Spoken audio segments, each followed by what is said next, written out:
why did I go through all that with you? What's the point? What's the point of this? Making God more solid. Well, let's use a mic so that we actually can hear your comments if you're going to make them. So,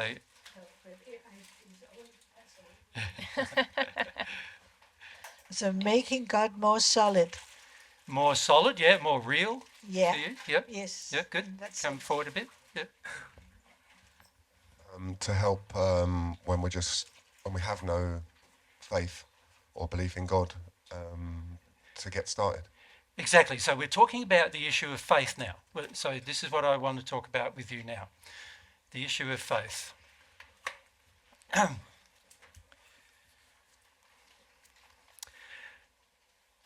For the majority of people, faith is the main problem they face with their relationship with God. And an intellectual belief in God doesn't overcome an emotional lack of faith. Faith is a soul quality. It's not an intellectual one.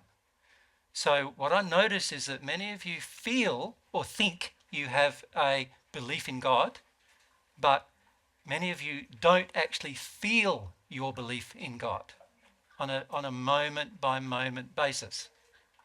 Does that make sense to you? And the problem with not feeling the connection, in other words, the problem with not having a feeling of faith, is that it's faith that drives prayer. And it's faith that drives your desire to make God your first passion in life. So without faith, it's impossible to actually have that connection with God. So many people who hear divine truth, and this is likely for many of you too, when you hear it, you have some level, don't you, of connection to the logic of it. Is that what you find? The connection to the sort of feelings of logic associated with sort of universal truth. But the logic is not going to drive your faith. To have faith, you've got to have a feeling for God rather than just a knowledge of God. And one of the reasons why we've gone through this is to try to give you a bit of a concept of the nature or the personality of God. And it's only by actually starting to see God as a individual, like a soul that you can connect to, that you can even start to really have a relationship with God. And unless you make God first in your priority system, even having some knowledge of God or even some feelings with God generally won't change your life very much unless it becomes the number one priority in your life. So if we can just maybe look at your priorities at the moment, the things you believe are important. And here it requires a lot of honesty with self as to how to know what is important to you. The primary way of measuring what is important to you is by measuring how long or how much time you spend at it.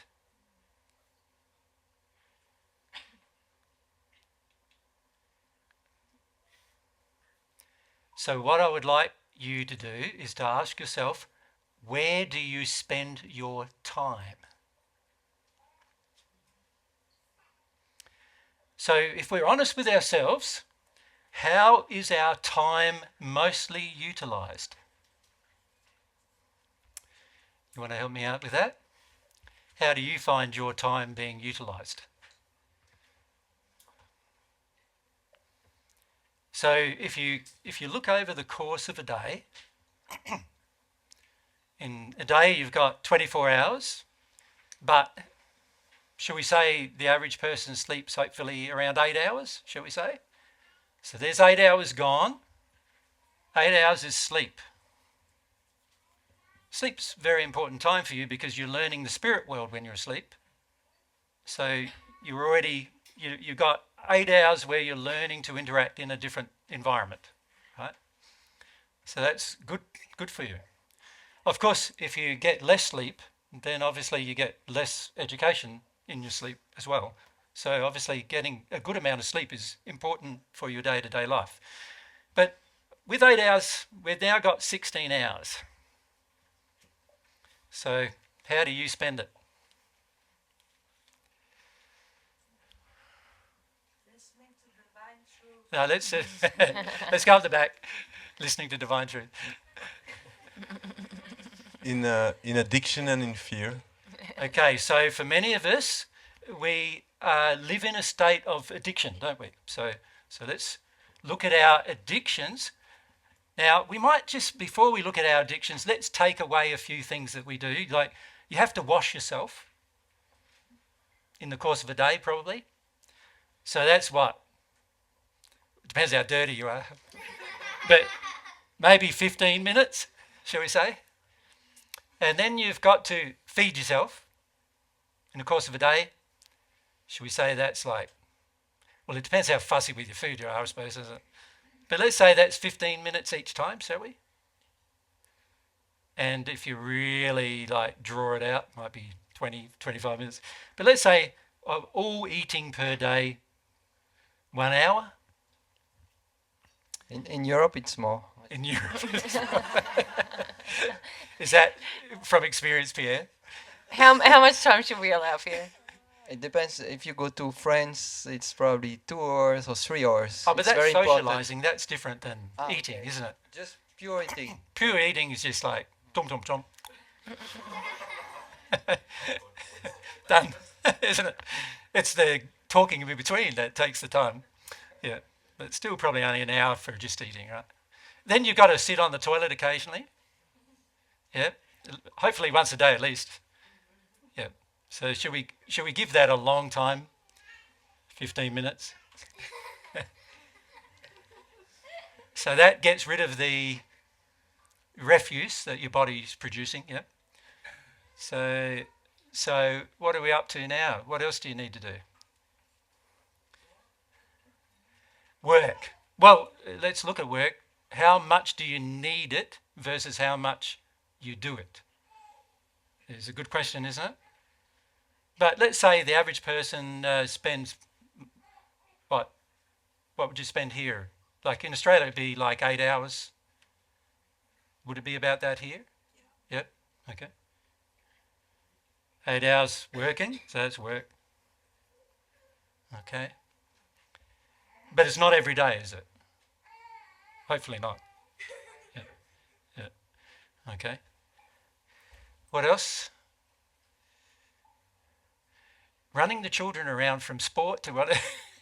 That's gonna, for the average person, that takes quite a long time. But we got to question whether it's necessary. But let's look at that. There's in amongst there 9.5 hours.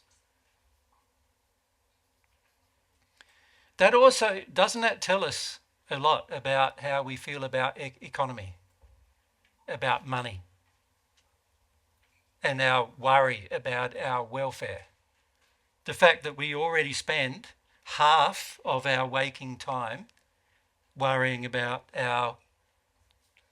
the money side of things is interesting in itself, isn't it? But 9.5 hours, what does that give us? Spare time? 6.5 hours?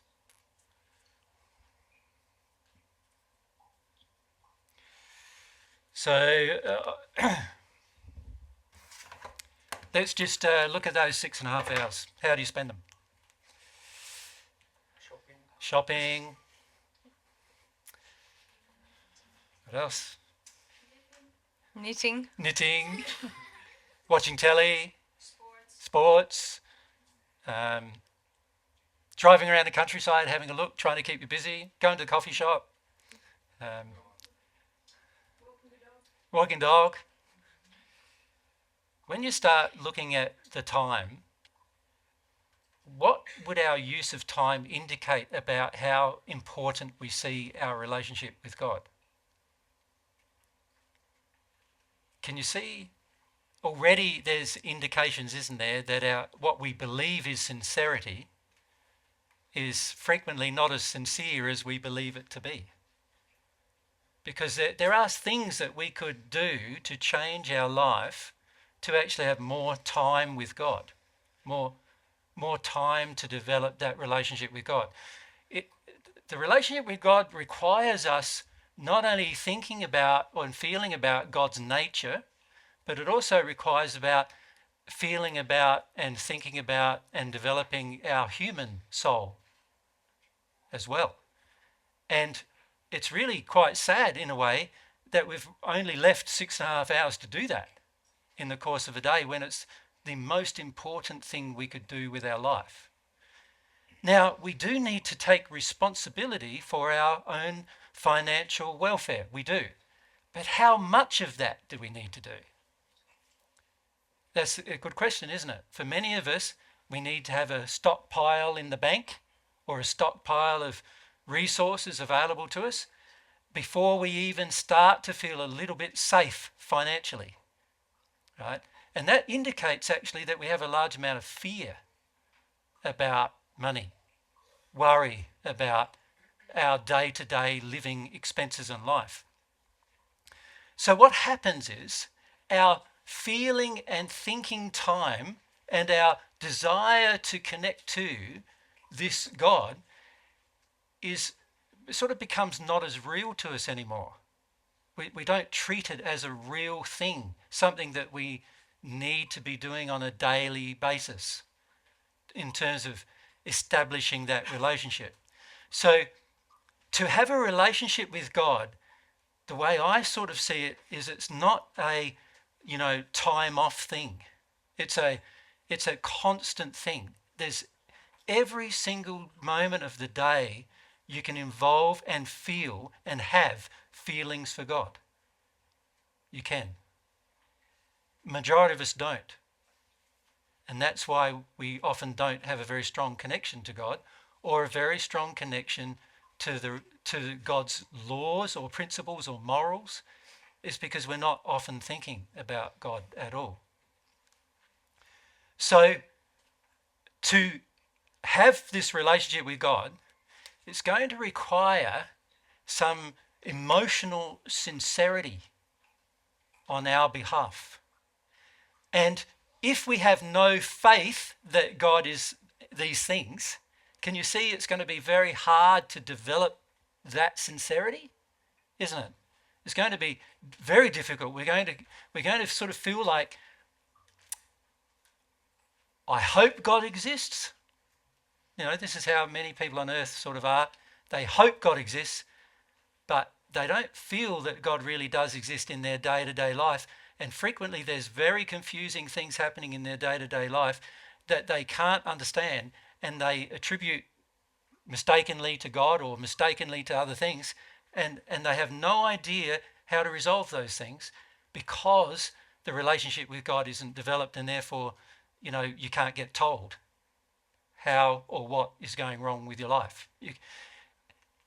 In order for God to communicate with you, it's going to require a level of desire on your part.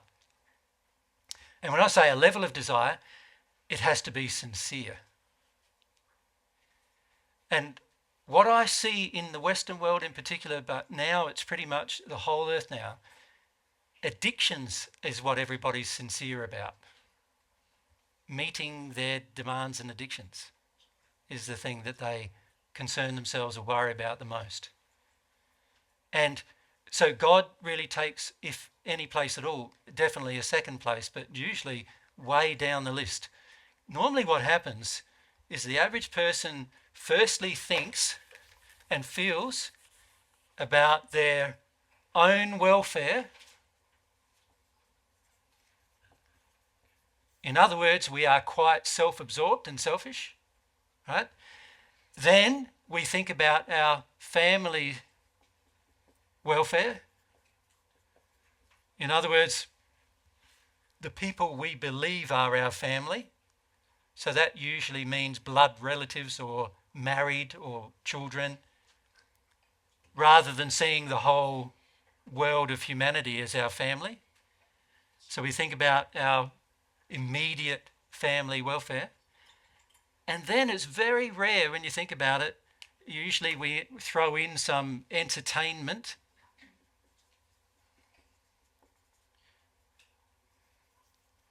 Into there. And by the time you've done these things, can you see God is like an afterthought oftentimes? Well, God's usually the person we turn to when our addictions with our When own- these are going wrong. Yes. In other words, he's our disaster relief. You know? Yeah. So we sort of see God as our rescuer rather than our friend that we have constant communication with. Yeah. And of course, the more we don't consider or contemplate the nature of God, and the more we feel a lack of faith in God, the less God gets considered. So can you see, without us developing some faith in God, it's going to be very, very hard, isn't it, to put forward any real motivation or effort into having a relationship with God. Yeah. And the usage of our time indicates this to us. If we are constantly involved in just day-to-day life and day-to-day activities, and we very rarely contemplate or even pray to God for anything, can you see, you could basically say that our feelings for God are very insincere, if that is the case. And if communication with God requires sincerity, and I am not as sincere as I would like to believe I am, can you see I'm going to have problems receiving love and giving love to God? There's not going to be a very close relationship. Yeah?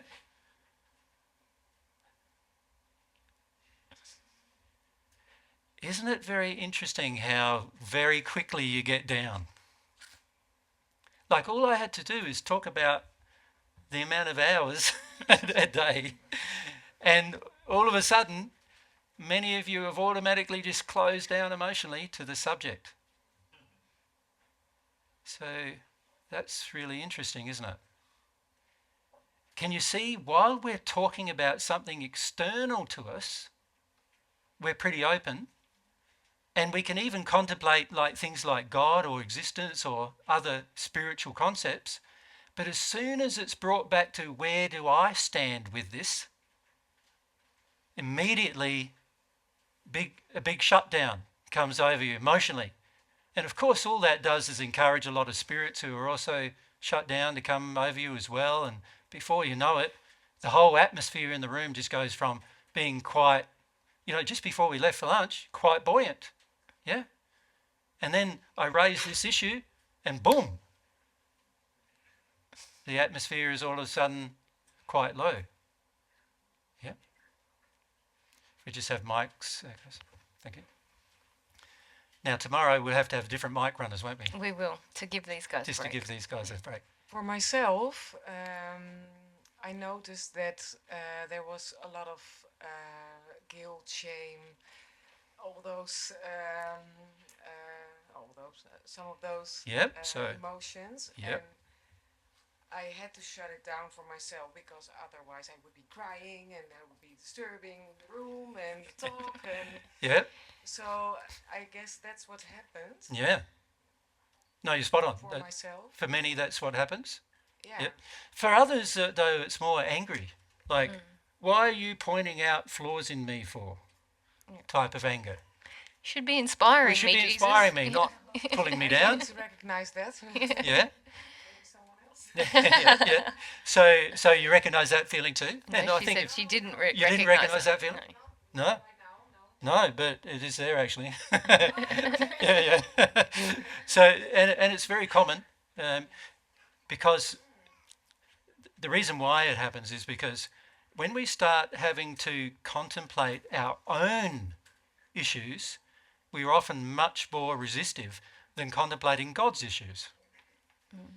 So we would like to believe that the fact that we don't communicate very much with God is God's fault. Right? Most of us would like to believe that. And the reason why we'd like to believe that is because we forget that God is all these things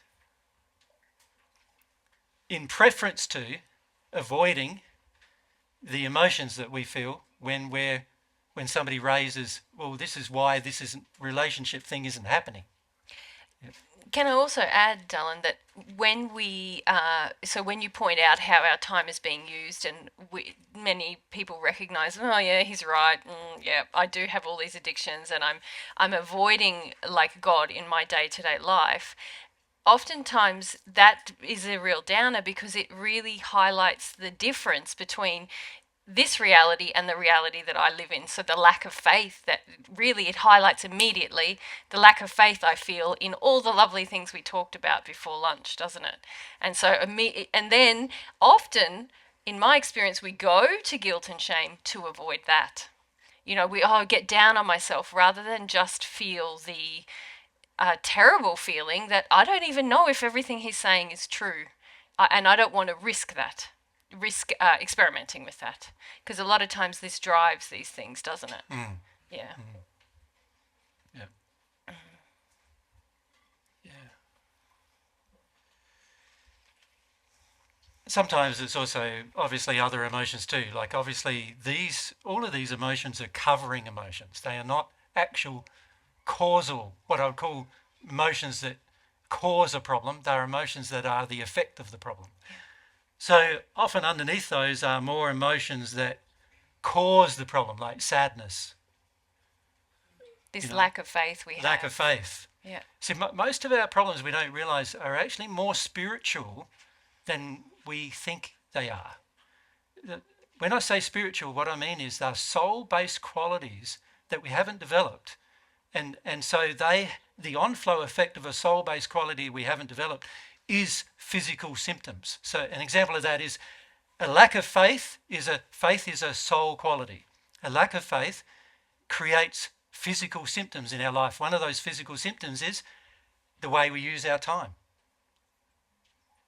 You could say as a physical symptom of, or you could say proof of, the lack of faith in God. Because if you have a strong faith in God, you don't waste time doing unnecessary things in your life. You realise that every pursuit you have is driven by the love and desire you have to live in harmony with God's principles and laws. So you don't get, you could say, drawn away into side things that have no bearing on those matters in your life. You have a passion towards the one thing. So what happens is we often are in this state where we think we do, but we don't really believe these things. And inside of us instead, there's all these imbibed societal and family-based constructs about God that when we think of God, we have sort of oftentimes the opposite feeling. So instead of thinking God, for instance, is loving, we think God's punishing. And the majority of you have been brought up in a society that believes in a punishing God, right? We don't believe God is wise. In fact, the majority of you have been brought up in a society that believes God's stupid. Like that God does a whole heap of things that are unknowable and illogical and mysterious, right? This is what we're brought up to believe.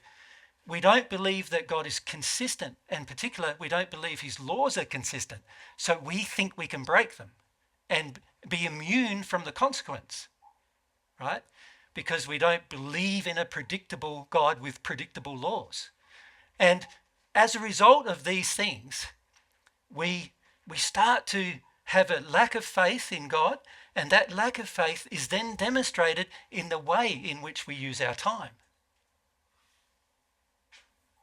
So now we start using our time in a manner that basically, fundamentally on earth in particular, ignores the existence of God.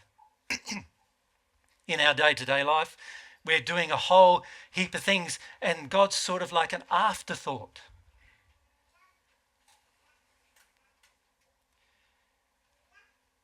Now, if God's okay with being your afterthought, so you don't have to feel bad if God is your afterthought, God's okay with that. He's not offended by God by being your afterthought. He's not offended by you only spending an hour with him a day. He's not like a demanding friend who goes, you only spent 1 hour with me today, I am not spending any time with you tomorrow because of that. He's not like that at all. He is happy to spend time with you when you're happy to spend time with him. He's not going to be punishing. He's not going to be punitive. He's not going to try to make your life hard, as many people do believe, if you don't spend enough time with him. Near where we're staying at Evo's house, which is in Brussels, there's these churches, right? And every hour they ring their bells. I don't know, that must be driving you guys nuts if you're living there, because it's like there's no peace. There's no a peaceful time with God. Another bell goes off. Like, it's just like bang. And they on Sunday, it's like 10 times worse. It's like ringing the bell there's a 6 o'clock mass and an 8 o'clock mass and a midday mass, and it's just a bang, bang, bang, bang, and it's all over the countryside. They're trying to force their religion on the whole countryside. You understand? It's a purposeful action taken completely out of harmony with God's principles to try to get people to go and worship God, ironically. Right? And there's a misunderstanding of God's nature in that. That's quite obvious.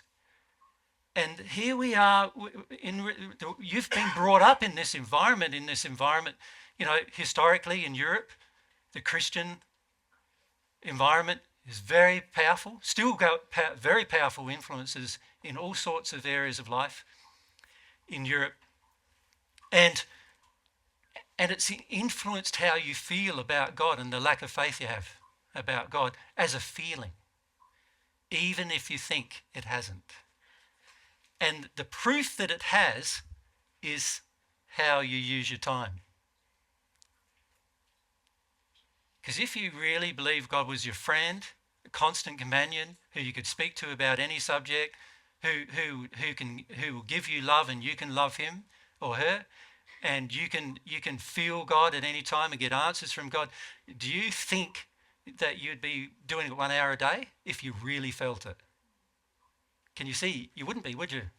You'd be doing it hours a day. In fact, like you'd be working away and praying at the same time.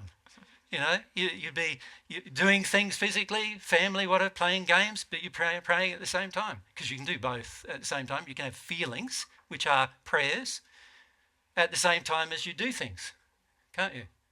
While I'm talking to you, I'm praying at the same time.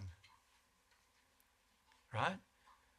I want to pray at the same time because God can tell me what it is you need to talk about, what it is we need to talk about. So we can do all of these things at the same time, but only if you believe with your heart that God's listening, that God wants to have this relationship with you constantly. Yeah? And if we don't feel that, then of course how we use our time will be very intermittent. Our relationship with God would be hit and miss. It will be occasional. It'll be, I feel under stress now. Now I've got to talk to God.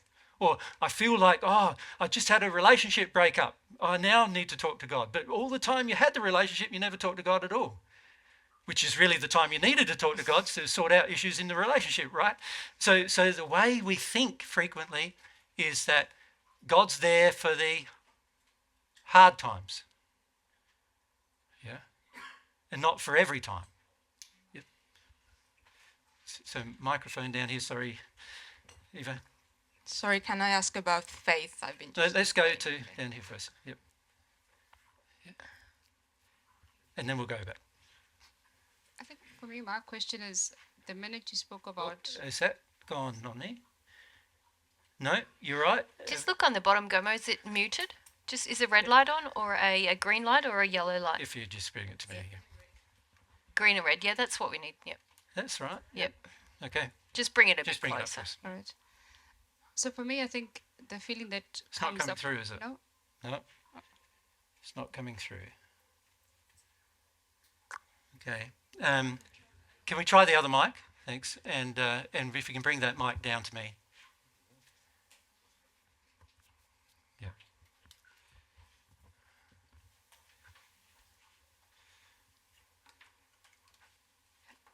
Thanks.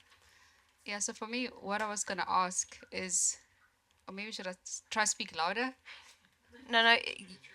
It's not coming through at all, is it? Is it coming through? Okay. Okay. Let me try again. Yep. Go. So for me, the feeling that came up when you were showing how our time is distributed, and how we want to have this desire to, or we want to show that we have a sincere desire to connect with God, is that it almost feels like when you're in let's say in a corporate job, that there's this feeling of, okay, that you need to, I don't know, quit your job and, I don't know, live in a monastery and Yeah. kind of leave the Leading fleshy in life. practical life. Yes, like you need to like leave the fleshy life behind, and I don't know, like go and walk around in robes and go Yep. look after orphans all day type of thing. Yep. And I think for me, I feel like what I would love to hear more of, like how do you integrate it in your daily life? Because Yeah. it feels like it's not such a drastic thing that you have to completely abandon a life as you know it today, Definitely not. but instead to find ways to actually integrate it in just having those moments of intentions or feelings, Yep. to connect. So for me, I think that's the bit that I would love for you to expand more on, because I think there's a lot of, I think, perception from childhood religion or upbringing, Yes. that feelings of like, okay, whatever you have now, like abandon it for you to, because historically Go and live in a monastery. yes, because historically the way to demonstrate physically that you have this connection is that your surroundings are completely different Yeah. compared to where we're living now. And, That's right. And So- the way you dress and The the way way you you dress, speak and yes, all these yes. kind of Yeah. things. Yeah. Yeah. So That's one of the problems people have with Jesus and I, because we're so down to earth. Yes, and I'm like, Yeah. oh my gosh, should I move to Australia? Like, what does this mean? You know. So I think for me, I would love to know, like, how does this meet me where I am today to improve, like, my current life and this is another thing I wanted to talk about tomorrow, but let's Yeah. get a bit of a start on it, shall we? See, today I wanted to help you come to terms with the fact that most of us don't have a very strong connection with God, and our time, the way we use our time, demonstrates that.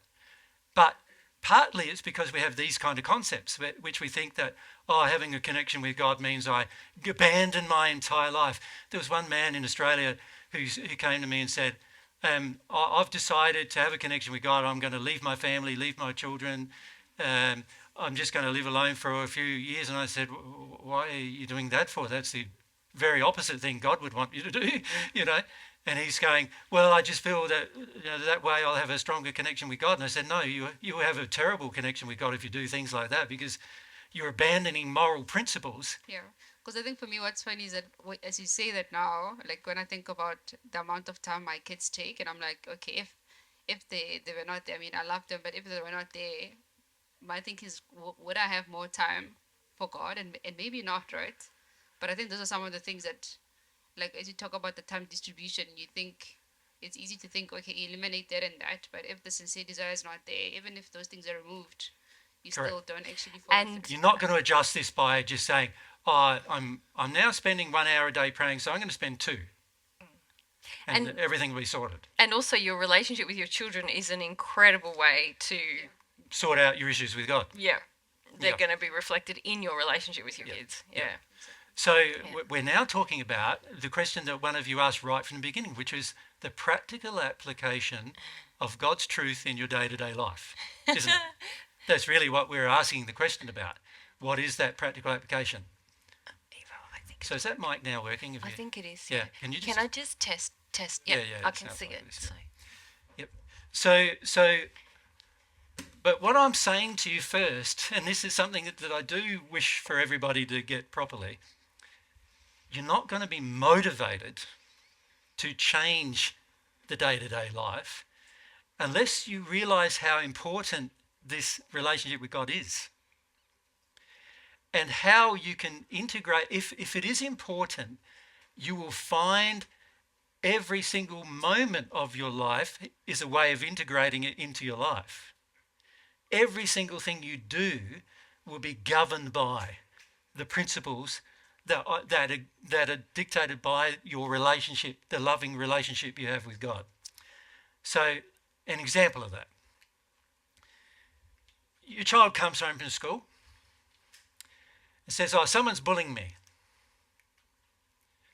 So we got the problem, my child is being bullied.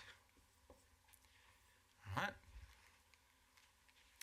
How do I integrate my relationship with God with this problem? Can you see, I can approach this problem from a purely emotional response. My child getting hurt, I've got to do something about it.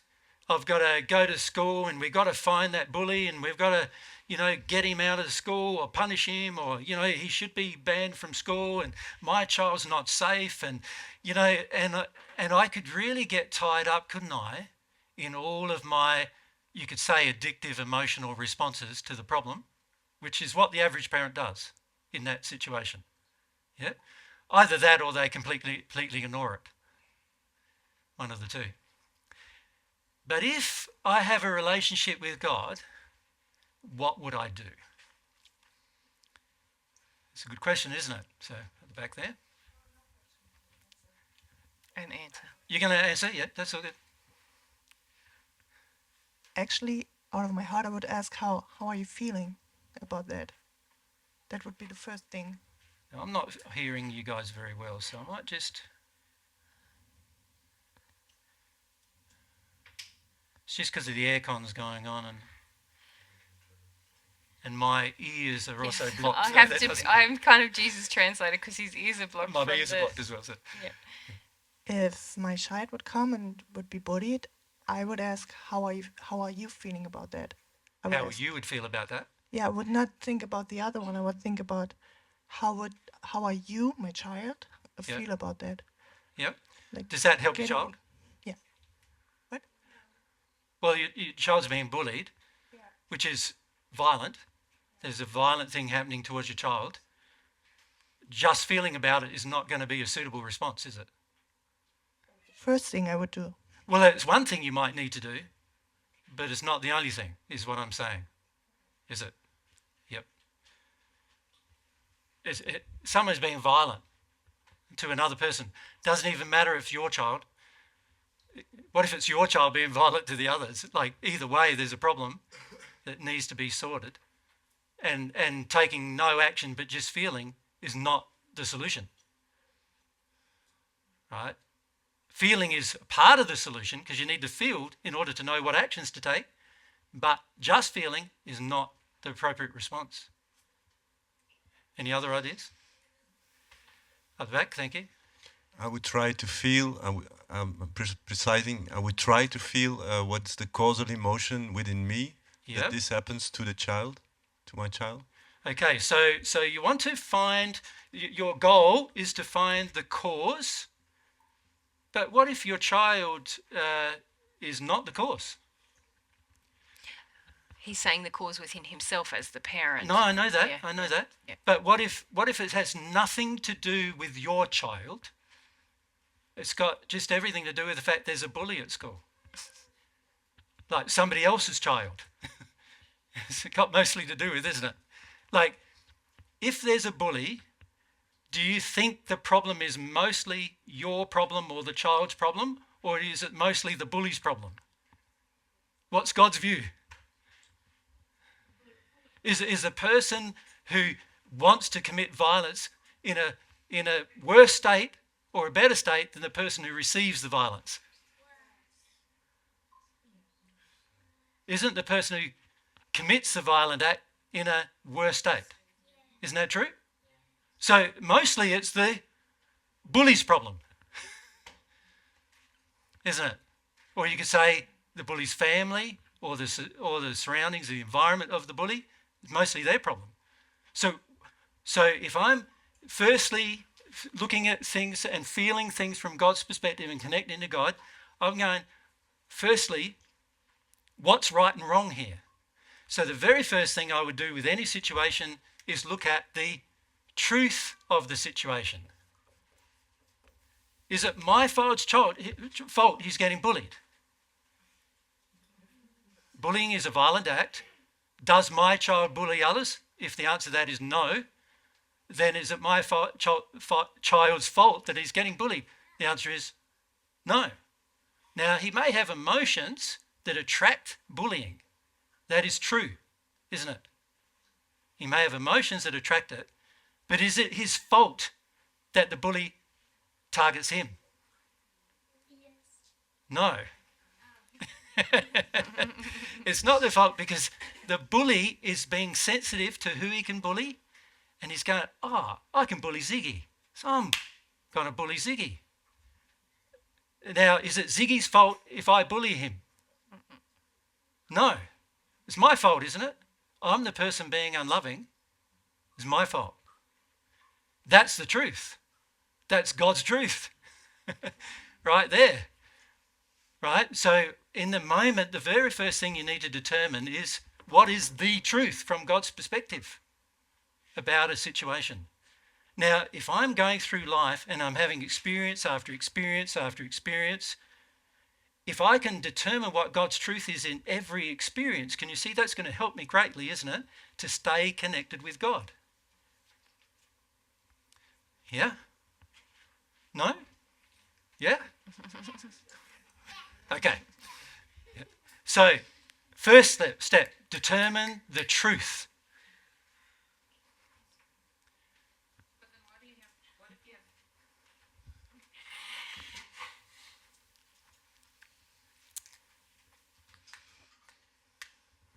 So what if you have two people that both feel that they are feeling God's truth, and they have opposing stories? Firstly, but what if, let's look at but what if, firstly. In any situation, there is a lot of what ifs, or but what ifs. The key is, what does God feel about the situation, really? Now, two people frequently will feel like, if you talk to a Christian and he's, say, being very violently outspoken towards, say, a Muslim, the Christian will feel he's right and the Muslim will feel he's right, and both of them will feel in harmony with God. But what I'm saying is, that's not real, because God is. So as soon as I get two people in disharmony, much more thought has to go into it, doesn't it? Because if two people are claiming they're both right and they're both in harmony with God's laws, then the answer to that is probably both of them are not in harmony with God's laws. Quite plainly, because God's predictable and consistent, the law is predictable and consistent, it means that both people's attitudes needs to be examined. That would be my response to it straight away. Does that make sense? But let's look at the but what if. When we go, but what if this, and but we're not realizing, but most of the time we've got feelings that are going, ooh, I don't know, I like that idea, ooh, and so, but what if it comes up, we're using our mind to pop up ideas, but I've got a thing where that doesn't apply, but if you allow yourself to calm and connect, you can see God is predictable and constant. In the what if you raised, you can answer it yourself, because you go, if two people have got the idea they're connecting God, and yet they've got completely different stories, then either one or both of them is not connecting to God. So now I have to, using my connection with God, determine which of the two is correct. I need to take more responsibility with my connection with God to work out who is right and who is wrong. Or maybe they're both wrong. I need to make that determination. But you can see, if I understand that God is predictable and constant, that I go, oh, I'm getting different answers here. God's predictable and constant. See, my connection with God is going to help me go, they're not constant. God's constant. Something's wrong here. And even if I don't know what is wrong, I've at least now got a direction to pray in to find out what is wrong, haven't I? Because I can go, well, something's wrong here. So instead of me just accepting it, I can go, I can't accept that. There's got to be something going on. What is it? And I might not know. And if I have a good enough connection with God, God can tell me. But I might need to put in a sincere effort to know. It might take a few hours or days for me to go, but what is it, God? You know, what? There's something wrong here. What do I do about this situation? I'm concerned about it. What action should I take? What feelings should I have? This is what will guide me in the moment to come to some resolution. The majority of us don't do that, though, if we're honest with ourselves. What we do is we go, can't trust that, can't trust that. All I can do is trust myself. That's what I'm going to do. I'm going to work, rely on me and do whatever I feel I should do, which could be just as much in error as the bully in the end. And in fact, quite often we can turn into a bully trying to correct the bully, which is often the case, right? Because we're just as now emotionally charged as the bully was about the issue they're facing, right? So when I've got God's character in my feelings, I can then say, okay, God's predictable and constant. I got two answers. Two people are telling me there's a different cause. Something's wrong. I've got to work it out. I've got to be responsible. My relationship with God can help me sort this issue, right? Truth being my first goal, because without truth, no freedom is possible, no love is possible. So truth is my first goal. Now, of course, to accept truth, there's something I need to be before then, isn't it? Like, if I'm arrogant and pig-headed and won't listen to anybody, obviously, it's going to be hard to accept truth from any source. So I need to be open to God in particular. I need to be humble in my position with God. Now, I find that pretty easy because God's infinite. He's better than me at everything. Like, absolutely everything. There's not a single thing that I can do better than God. And in fact, my capacity of doing something even that God does is like an ant connected to the universe. That's how I sort of see myself. So I'm just like this ant, and God's like this all-powerful being. And so for me to have the idea or concept that I'm doing something better than God is just ludicrous, right? So I don't even think that way. I go, no, God's way is the best way. What I have the responsibility to do is find it. That's all I got to do, find it. Now, God wants to tell me what it is, but of course, if I'm not humble and I don't have a seeking feeling towards truth, I'm not going to hear it. I need to learn how to hear it. Now, once I've determined the truth, and we still haven't talked about what is the truth about the bully yet, but once I've determined the truth, and I'm not going to resolve the bully problem for you actually, because you need to sort out what would be done if you're in alignment with God, right? So, but once I've determined what the truth is, and the very fundamental truth is, the bully is wrong. The bully is violent. If we don't start there, then now a lot of people nowadays have a very permissive attitude about violence. Isn't that true? You see it happening in a family where, a child's being disobedient, a bit of a tap. That's fine. That's violence, but the average person goes, that's fine. All right? or there's a lot more emotional violence nowadays. That's why you get on social media, not that we have any, but I just hear it from others, and they get on social media and you can get bullied on social media, right? And there's a lot of violence in social media where people are attacking people and pulling them down and rubbishing them. You know, sometimes I get on tech sites to resolve some technical equipment issues, and there's two people having a barney about tech. Like, and I'm talking like F this and F that at you, and you know, like really like angry with each other. And they're meant to be answering tech questions. Like, people get hung up about anything, and it's because there's no connection with the qualities of God in their interaction with each other, no matter how frustrating they might be or frustrated they may be. So,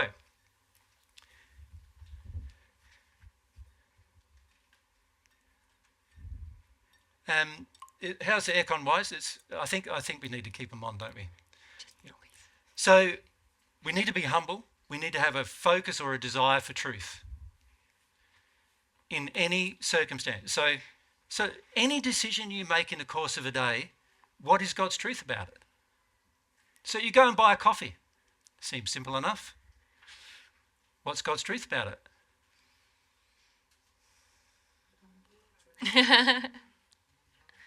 Well, why are you buying the coffee? Probably say you don't want to feel something, or you want to feel... No, what is coffee? It's a stimulant, isn't it? Makes you feel better than you felt before you had it. Why do you need a stimulant? There's got to be a reason. So even in the decision to buy a coffee, it's like, oh, what's God's truth about this? I feel like a coffee. I want to have a coffee. But what's God's truth? God's truth, well, why do you need a stimulant? What in the moment caused you to feel like you need that stimulant right now? You know, if you're practically connected to God, it would be, I want to have a coffee. So you admit the truth to yourself when you're humble enough to admit the truth. I need a coffee. It's like the end of my life and death. Life and death almost. And so we need the coffee, and we're honest with ourselves about it. So it's not good to be dishonest. It's not good to say, oh, yes, I could have a coffee or not, you know. I've got power over the coffee urge, whatever it is. And you know, that's not being humble or honest with yourself. And so obviously that's not going to be the answer. But if I'm connected with God, I'm going, okay, I need a stimulant. I need a pick-me-up. What has caused this? Why do I need this? What's going on? Now, the average person on earth, when we talk about divine truth and I talk about coffee, they think, what? I'm not allowed to drink coffee now? Like, God. It's like, and I'm saying, well, you see, if you can feel God's feelings about you needing a stimulant, then you'd probably see it as a bigger thing than what you think, you see.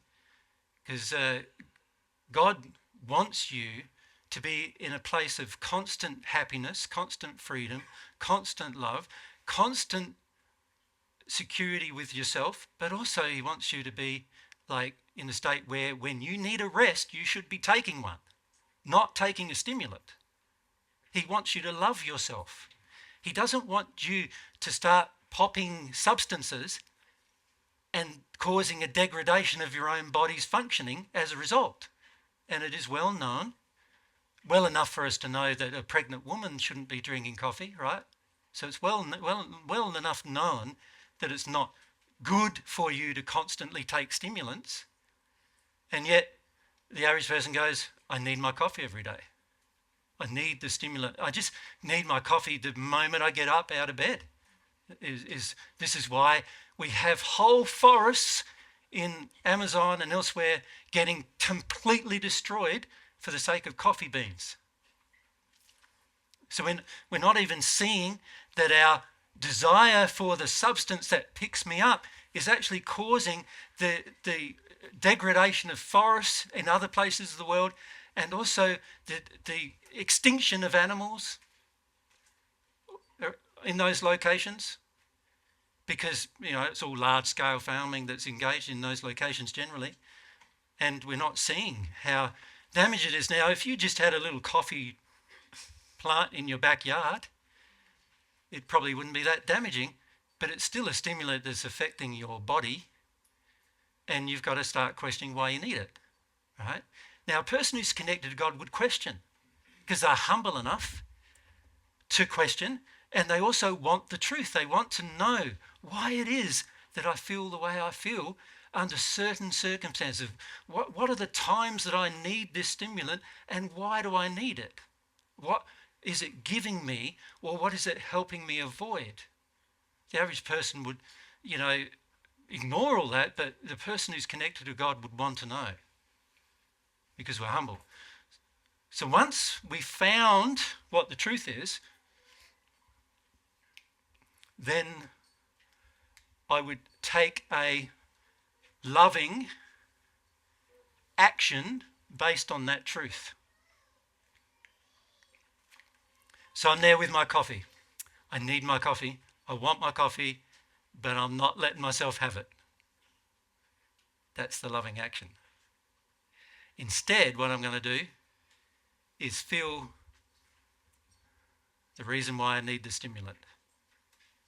That would be my loving action, right, in that moment.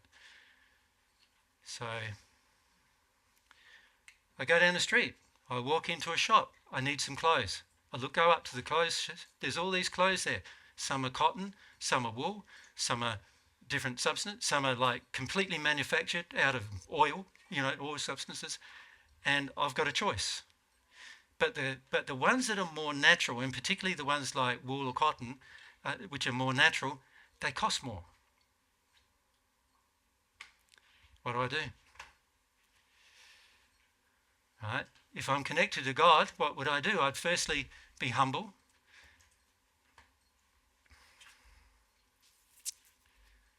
And I would say, well, the right thing, what is the right thing to do? Something that is more sustainable, something that doesn't create more landfill, something that is decomposable is going to be better for the environment than something that's not, right? Now, a lot of us go, but it's recyclable. But have you seen how much energy goes into recycling something? It's often more than it takes to produce the original thing, right? So a lot of times that's not very practical at all. And if you feel God's feelings about it, God's not hot on recycling, actually, because he doesn't want the things there in the first place. So when we have this illusion of recycling, we're going down the track of going, here's a bad substance, let's recycle it over and over again and make it better by recycling it. But God's saying, why are you using it in the first place? If you're sensitive to God, you would feel that God's saying that. But the average person isn't, so we choose based on convenience, or we choose based on price, not considering the full ramifications of our decision, because we're not connected to God in the moment. We're not asking ourselves, what is love? What would be something being constant, something, being sensitive to what's going on around the world? What would they do? Here in Belgium, one of the things you're famous for is chocolate, right? Is that not true? Yes. Yeah. Belgian chocolate, top of the range. Chocolate. Do you know what goes into making it? Cocoa beans, yeah. Where are they purchased from? Because you can't grow them here. 60% of the world's cocoa beans come from Africa, right? 2 countries in particular, Ghana and I think it's Ivory Coast. Do you know what's happening to those countries? Producing this seemingly essential substance to day-to-day life, chocolate. Almost every one of their national parks is now being used for cocoa production. There's almost no native environment there anymore. The average farmer is paid $1 a day, right, in the whole of those 2 countries. they tried to increase the price to $1.2 a day, and the world's cocoa purchasers they stopped purchasing from those countries. Just so that you can get a chocolate cheap enough in your shop, really, is what it's about. Now, if I loved, I would go, can I live on $1 a day? How hard is it to live on $1 a day? Well, do you think they have shoes? No, they don't have shoes. Do you think they have houses? They have shanties. They live in shanties, most of these farmers. Do you think they have enough clothes? They have 2 pairs of clothes at the most for their entire life, right? For most of these farmers. They're supplying the world, 60% of the world's cocoa beans, right? And they live in like what we would classify as abject poverty. Even though chocolate is viewed as a luxury resource, isn't it? A luxury. And yet the very people who are growing it are living in abject misery. Does that sound right to you? Right? It doesn't sound right to me. But the answer isn't to stop eating chocolate necessarily, because then they'd have nothing to grow. They've already killed everything else to grow cocoa. So there has to be some loving actions that we would take that sort that out. So every time you go to buy some chocolate, you would be asking yourself, firstly, how is this addiction of mine affecting the rest of these people around the world? And if I do want to eat chocolate at some point or eat cocoa at some point, what am I going to do to fix this problem that I'm a part of creating? What am I going to do there? There's a responsibility we have to do something about it if we're going to eat chocolate. Does that make sense? Yep. Microphone.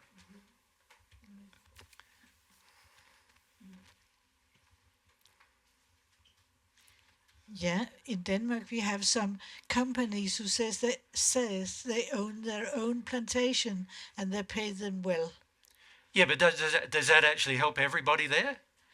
I don't know if it helps everybody in that little place.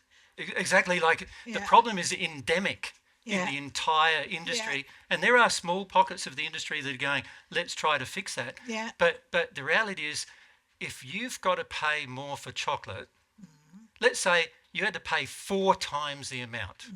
How many people in the Western world would be pretty upset with that? Only the good ones. Only the bad people would be upset.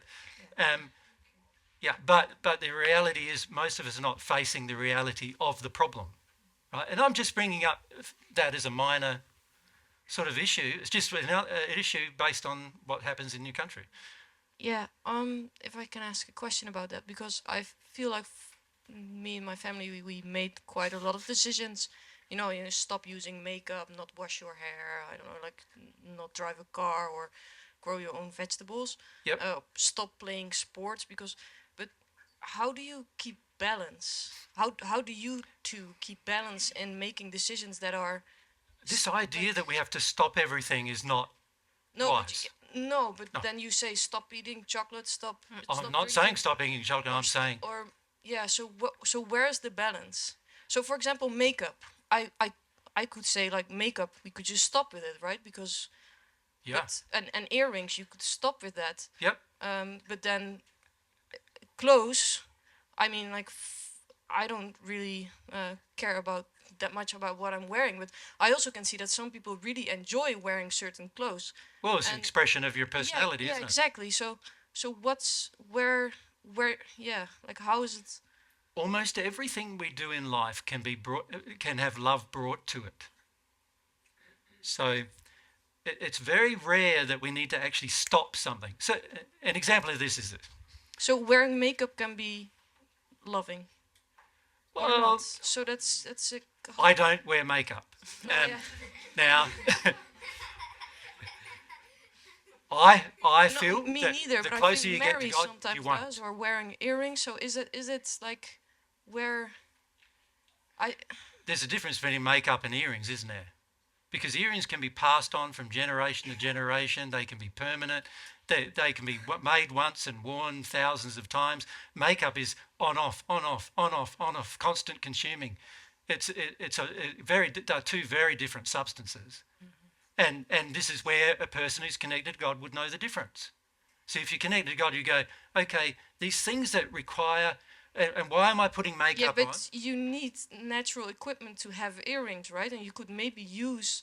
You should not have to harm the nature to put something in your ear. I mean, it's still a very small, of course, harm to nature to wear earrings. I mean, smaller than makeup. And yeah, I'm saying, well, I don't wear earrings either. oh yeah, me As you neither. notice. And the whole idea of piercing your body is an act of self-hatred, actually. From God's perspective, He made your body perfect. Why would you want to spoil it with some holes? Unnecessary holes, right? In different parts of your body. It's like, why would you want that? You see, a lot of times these things are treated in the world as expressions of personality, when actually they're expressions of injury. They're expressions of, I have some feelings or misgivings about myself and I need to look better, so I need to put on makeup, right? Rather than address emotional issues, let's put on makeup instead. Let's wear earrings instead, because if I wear earrings, then I maybe look more attractive, a bit of bling, it looks better. But oftentimes we do these things, like we have to pierce our body to do it. And I don't think any of you ever enjoyed having your ears pierced, probably, would you? Well, those of you who had your ears pierced, you wouldn't have enjoyed it at the time, would you? It's one of the most sensitive parts of your body, and yet how many times it's done when a person's even a child?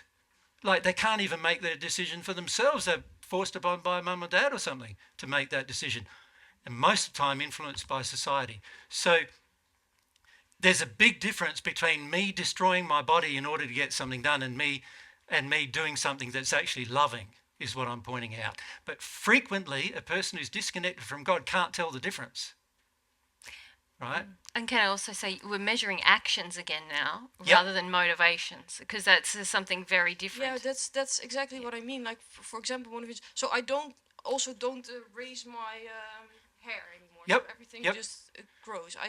Because it feels good. But then when somebody explains to me, yeah, well, I do that because it's I feel better because of doing it. Then it's Then sometimes I don't. Yeah, maybe then I don't have a connection. I'm pretty sure I don't have a connection with God. But like, do you sometimes still doubt, or is it so clear that it's What happens when you're connected with God? Every single thing has a definite answer. It is confronting when you don't want the answer, but it's also very good because you get an answer on every subject you want. So that's what I love about it. But if you think about it, it's confronting emotionally to be told by somebody, actually, this is an unloving thing. Like me just even saying eating chocolate in the manner that it's currently produced is unloving is confronting enough for many of you. And I haven't even talked about your personal emotions about it yet, right? So it's like, well, if just one little thing like eating chocolate is already confronting, then what it's going to be when you've got to change your whole life? How's that going to be? So the issue is that I'm trying to illustrate by giving you examples, is the issue is every single connection I have with God and all of God's qualities will influence my ability to determine the truth on any subject and therefore act lovingly in every situation. That's the net result. So the net result is if I am connected to God and connected to God's qualities, which is all about, one of the qualities is love.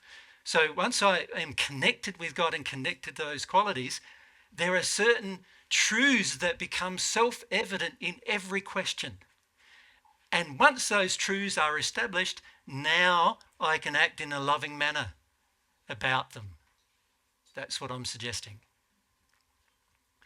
It's going to confront me because every addiction that I have, every reason, justification that I have that's unloving is going to get confronted. Every one of them. Relationships, friendships, what I eat, what I drink, what I wear, makeup, earrings, hairstyle, everything is going to get confronted one way or the other. And some of the things will feel quite minor and yet be quite major, like having a coffee in the morning. The average person who is regularly having coffee, giving it up is pretty tough, right? Can be quite major. You know, a person who's smoking, very damaging to your body, smoking, but the average person having to give it up finds it pretty hard, right? Because there's a lot of emotional reasons why we do it. And that all will need to be addressed. But if I have a relationship with God, it's going to affect my life in every practical way I could imagine. Right? And this is what the average person on earth doesn't want. Because we want self-determination. We want the right to make our own choices and decisions. We want to keep drinking our coffee if that's what I want. And I want to, if I want to put on makeup, I'm putting on damn makeup and I'm not listening to, about anything else about it. And if it, that's how we feel, isn't it? Like, how dare they tell me how to live my life? And God's not telling you how to live your life. He's suggesting what's loving is what he's doing. And he wants to do that because it's going to make you happier. Right? Every time you look in the mirror and put on some makeup, do you think you're happy? Because you're looking in the mirror and you're putting on makeup, you're trying to cover over the things you're unhappy about. Isn't that like you're unhappy about how you look, so you got to adjust it, right? Isn't that true? So are you happy with yourself? Now, I look in the mirror, I'm 61. I look in the mirror, I see spots happen here and there. I've been out in the sun most of my life, and so get all these sunspots and everything, and my skin's going wrinkly. First time in my life, like, do you think I like it? Yes. Well, how do you feel growing old? No, it's like you go, I wish I was 30 again, right? I wish I was 30 again, but with all this wisdom that I have. Not that many people, even in their 60s, are very wise, but, that's the general way we think, right? So we are, if we come to love ourselves, there's a lot of things that we choose to do in our life that we would not do. Yeah? And God's trying to teach us how to love ourselves. And in fact, you can't become at one with God without loving yourself. Because God loves you at the moment more than you love yourselves. Proof of that is you're not at one with God yet. If you're at one with God, you will finish up loving yourself as much as God loves you. Right? And that's a lot. You will feel that if you go through the process. You'll feel how much God loves you. And then you go, whoa, every time I act out of harmony with love of self, it's just like offensive. I'm offending myself by acting out of harmony with love of self. So this is the thing, when I'm connected with God, it's going to affect my life in practical manners with regard to the truth, right? It's going to be, the truth is going to be exposed to me. And once it's exposed to me, it'll be so obvious to me that I've now got a decision to make. Am I going to do the loving thing, or am I going to ignore the loving thing? That'll be the question that I have to resolve. For many of us, what we do in our day-to-day lives, we don't want to know the truth. Because if we know the truth, it then brings this question into action, doesn't it? See, our general course of action is, let's not know the truth, because if I know the truth, then I'll have to make a decision. I'll have to do something different. So somebody asked me about, wearing earrings or makeup, what is God's truth about it? Once I know the truth, every time I go to put on the makeup, I'm patching up all the things I don't like. Can you see? Knowing the truth means that I'm now, every time I do it, it's now exposed to me, that truth. Does that make sense to you? So now that I've mentioned about coffee, every time you go and get a damn coffee, it's going to be, like, what am I doing? The truth of it, it's going to, it's like, I want my coffee, but I can't enjoy it anymore. Like, do you know what I mean? So, and this is the trouble with the truth, is it exposes things that you need to make decisions about. And the problem with exposing anything that you need to make a decision about is if you don't make a loving decision, you will feel the guilt of it every time. Every time. If you make the loving decision, you'll have no guilt at all. Yeah, which is the joy of making a loving decision, right? Yep. Just microphone if you... When I hear this, I feel like a wave of all the things that are sinful, like the things I eat, Yep. the things I buy for my children, like Yep. plastic. Yeah. And it is at so many parts of my life, so many things, Yep.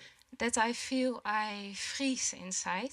Yep. And I end up feeling guilty, but not doing anything. Yes. And I wonder, where is love for myself and maybe taking small steps? I was wondering if you can maybe talk a little bit about that. About Firstly, this. every step you take in harmony with love, God feels is a big step, not a small one. You understand? Like, if you think about what God prioritizes, He prioritizes love first, truth first, love first. So any time you make a decision in harmony with love, God's going, fantastic. And you'll feel it like, oh. And also you will go, you will be happy and proud of yourself making that loving choice, right? Every time it happens. Now, the trouble with our lives is we have so many things where you, as you rightly pointed out, that are sins. Now, let's define sin, shall we? Sin is the not hitting the mark of love. So it comes from a word, and I used the word sin in the first century because, and the way I explained it was, imagine you got a target and you were shooting an arrow. You want to hit the bullseye because that proves how good you are, right, marksman-wise. That bullseye, if you're right in the centre of the bullseye and you hit the bullseye, that means you did the perfect shot, right? No, everything was just perfect, right? And the word sin comes from missing the perfect shot. So that's what sin means, missing the perfect act of love, right? Now, every time we sin, whatever we do is in disharmony with God. Because God is always loving. He's always perfect in hitting the mark of love. Now, every time, that means that every time we sin, we're destroying our relationship with God. Can you see that? Every time I sin, I'm destroying my relationship with God. I'm putting a crack or a resistance or a fissure, a break between me and God every time I sin. So the question then becomes, how often should I let my little sins go by? The answer to that question is obviously never. Yeah, never. So now that gets pretty confronting because at the beginning when I hear this, I'm going, but I've got lots of sins. Like I can see I do this and I do that and I do this and I do that. Like where do I start? Well, my answer to that is start at the biggest ones first. So biggest sins, for example, are things like, how do I bring up my child? That's where most of us make big mistakes, right, in terms of the way we bring up our children. We teach our children to become reliant on us rather than teaching our children to become self-reliant people, right? So what I see is that most children, even by the time they're teenagers, are reliant on mum and dad, highly reliant on mum and dad. By the time they're 5, they should be mostly self-reliant. Cooking for themselves, cleaning up after themselves, going to school themselves, not having to be told to clean up their house, their environment, all this stuff. They should be highly self-reliant, but they're not, because as most parents have addictions and they want the child to be dependent on them because it makes them feel like I'm a good mum or a good dad, right? And instead of becoming a self-reliant person, what I'm meeting, we run an organisation, Mary and I, well, not run it, we are members of an organisation called God's Way in Australia, which is like a non-profit, and we have volunteers come to work in the environmental projects. And when those volunteers come, many of them are 40-year-old men in particular, and they're children. They're like 5 years old. They can't look after themselves, clean up after themselves, can't do any work without being cheered on and rewarded for anything they do. And it's like, these are meant to be men and children. What's going on? It's because their mum and dad have made some major sins with them in the way they brought them up. So one of the questions was, well, if you have children, you've got great opportunity to actually get God's view on everything with your child and act on every single thing as soon as it comes up. It's a great opportunity to learn and progress and grow. And so, yeah, it's a great thing to bring up a child, because you'll learn a lot in the process, right?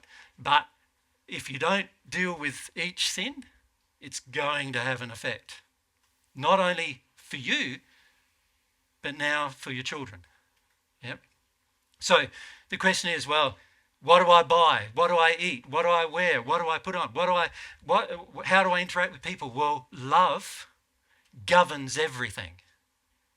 So I need to find out what is love. So I need to find the truth about it. What is the loving thing to do? And then I need to, out of love, do it. So I won't be going, but there's 5 things loving that I did today, but I just don't want to do this 6th one. I don't want to do this number 6. I want to leave that alone. Right? You won't approach your life like that. It'll be every single decision is an opportunity to love somewhere. That's how it will be.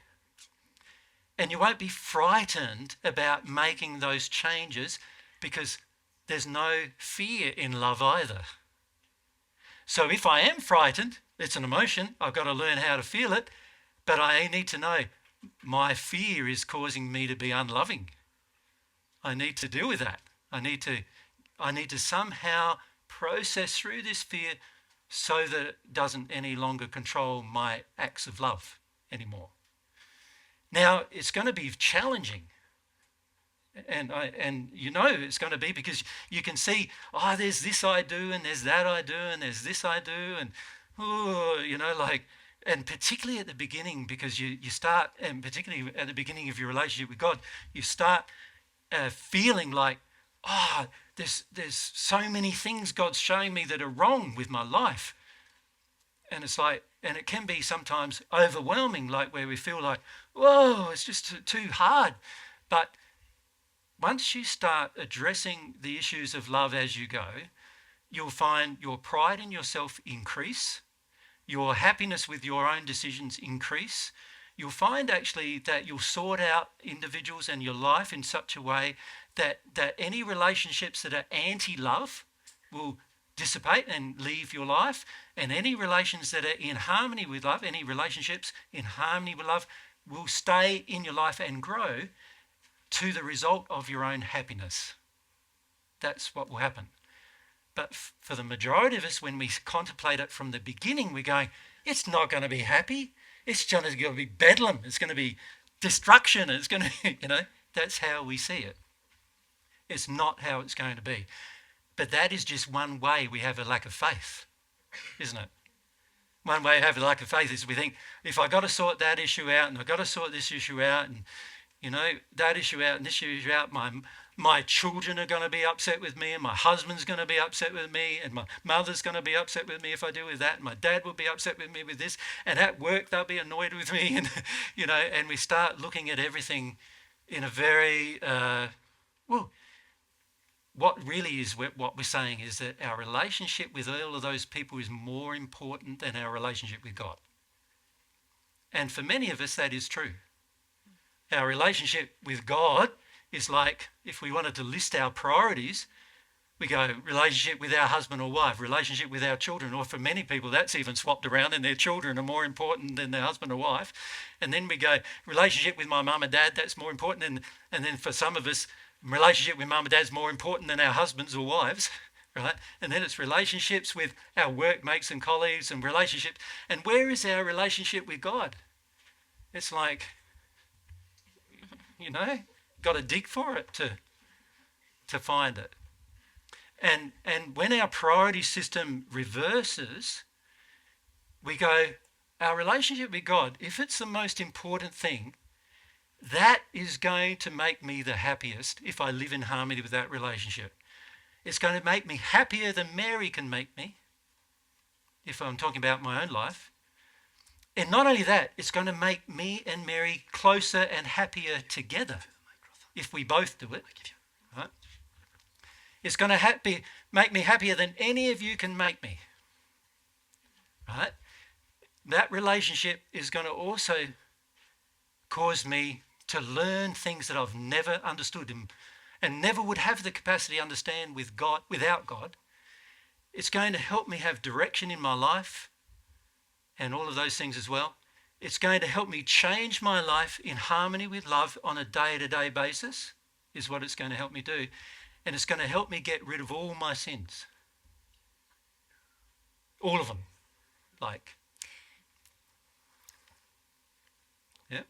Can I just raise something in relation to that? Because I think the way you said that is very crucial, that the relationship with God will help me eliminate my sins.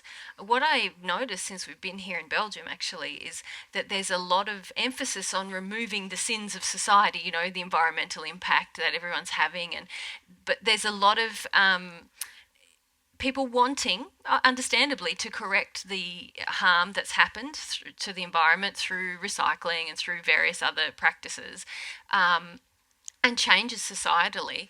But what I observe, especially from your example, Darlin, is that you allow your relationship with God to direct you in that process rather than freaking out about, oh my gosh, all these sins, I've just got to stop.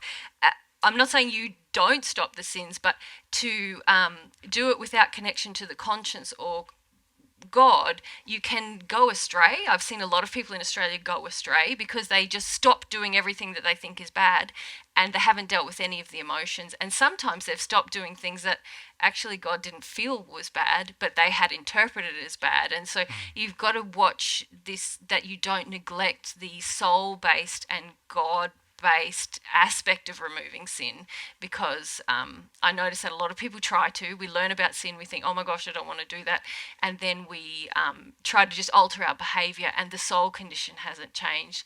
And also often people do go wrong with that. Yeah. What I understand is to be at one with God. It's a gradually process. Yes, it is. Yeah. But in the first century, we talk about the Pentecost event, and the disciple were transformed suddenly. How do you explain this?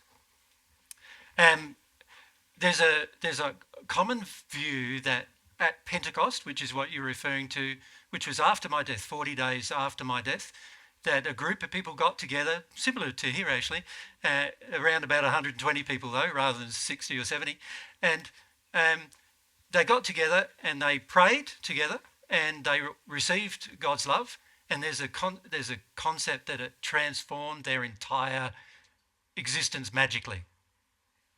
That's the Bible view of it. It's not true. It's not what happened. What happened instead was that there were some of the people who were there who received love because it was a sincere moment. It also happened after my death, so they were quite emotional about my passing and dying, and they were desperate to have a connection with God, partially because of that. Many of them did receive love, but because of their individual feelings that they had towards God in that moment, which was encouraged by the group and also by a group of spirits. And then as a result of that, many of them had a transformational experience, and they started to honour God more than they honoured the rest of their life sins. So when you do that, you will find it's like the people around you will think you're a different person. They will think you're changed. And of course you have been. But it's only because your feeling inside has changed towards God and how important that is. That's why the change occurred. So don't think that this is going to be some magical mystery tour ride. Is that how it goes? Bee Gees, is it? Beatles, magical mystery tour. And it's sort of like, it's not like that. It's going to require a pure desire on your part. God's not going to force love on you, and he's not going to force you into acting in harmony with it if you do receive it. That is a decision you are going to have to make for yourself. So part of the truth is that there is no magical solution here. This is why people want a Messiah, right? Because they want there to be a magical solution where somebody comes along and says, you don't have to do anything, I'll do it all for you. It's not going to work like that. You're going to have to do it yourself. And it's going to have to be driven by the sincerity that you have in relation to God. That's what will drive it. And without that sincerity, it's going to be a very difficult process. Not impossible, because there are people in the spirit world who have progressed to the 6th year of the spirit world by engaging a different process without God, but still purifying their love. They've had to do that. The law of compensation is the law that governs that. But what I'm recommending to you is to not do that. I'm recommending connect to God, connect to the love that God has, eventually have some of that love in you, and then you are going to have to make decisions. Once you receive some of God's love, you're going to have to make decisions in harmony with truth and love on your own day-to-day life. And when I say have to, you don't have to, because it's a decision, it's a choice. But if you want to continue to have a relationship with God, you're going to have to. Yeah? So the beauty of it is that this relationship, because of this quality, will result in infinite growth. If you don't do that, it'll be finite growth. So what we see when we're talking to groups of people is we see there's a lot of people who are concerned about the sins of the world and their own sins too, but because they don't involve God in them yet, they do try to work through some of their sins and work through and progress with regard to some of their sins. But the net result is there's going to be a finite level to which you can do that, beyond which you're not going to be able to progress. You need to receive God's love in order to progress beyond those points. Now, of course, it's not going to be need, is it? Because it's going to have to be a desire, not a need. Not it's like desperate need, it's a desire to do it, a passion for it. So what I'm trying to do today is encourage you to have a passion for God rather than just have some feelings for God occasionally. Yeah? A passion for God constantly is going to result in the best possible outcomes. Yeah? And that's what we're trying to encourage. So, France? And I think the difference with it is then, okay, then it's fun to go loving steps as well. It's like learning to walk. Yep. For a child. It's great. Even you may fall down a couple of times. And Which then you it's do. like, yeah, okay. Yeah. I can do this more loving and that.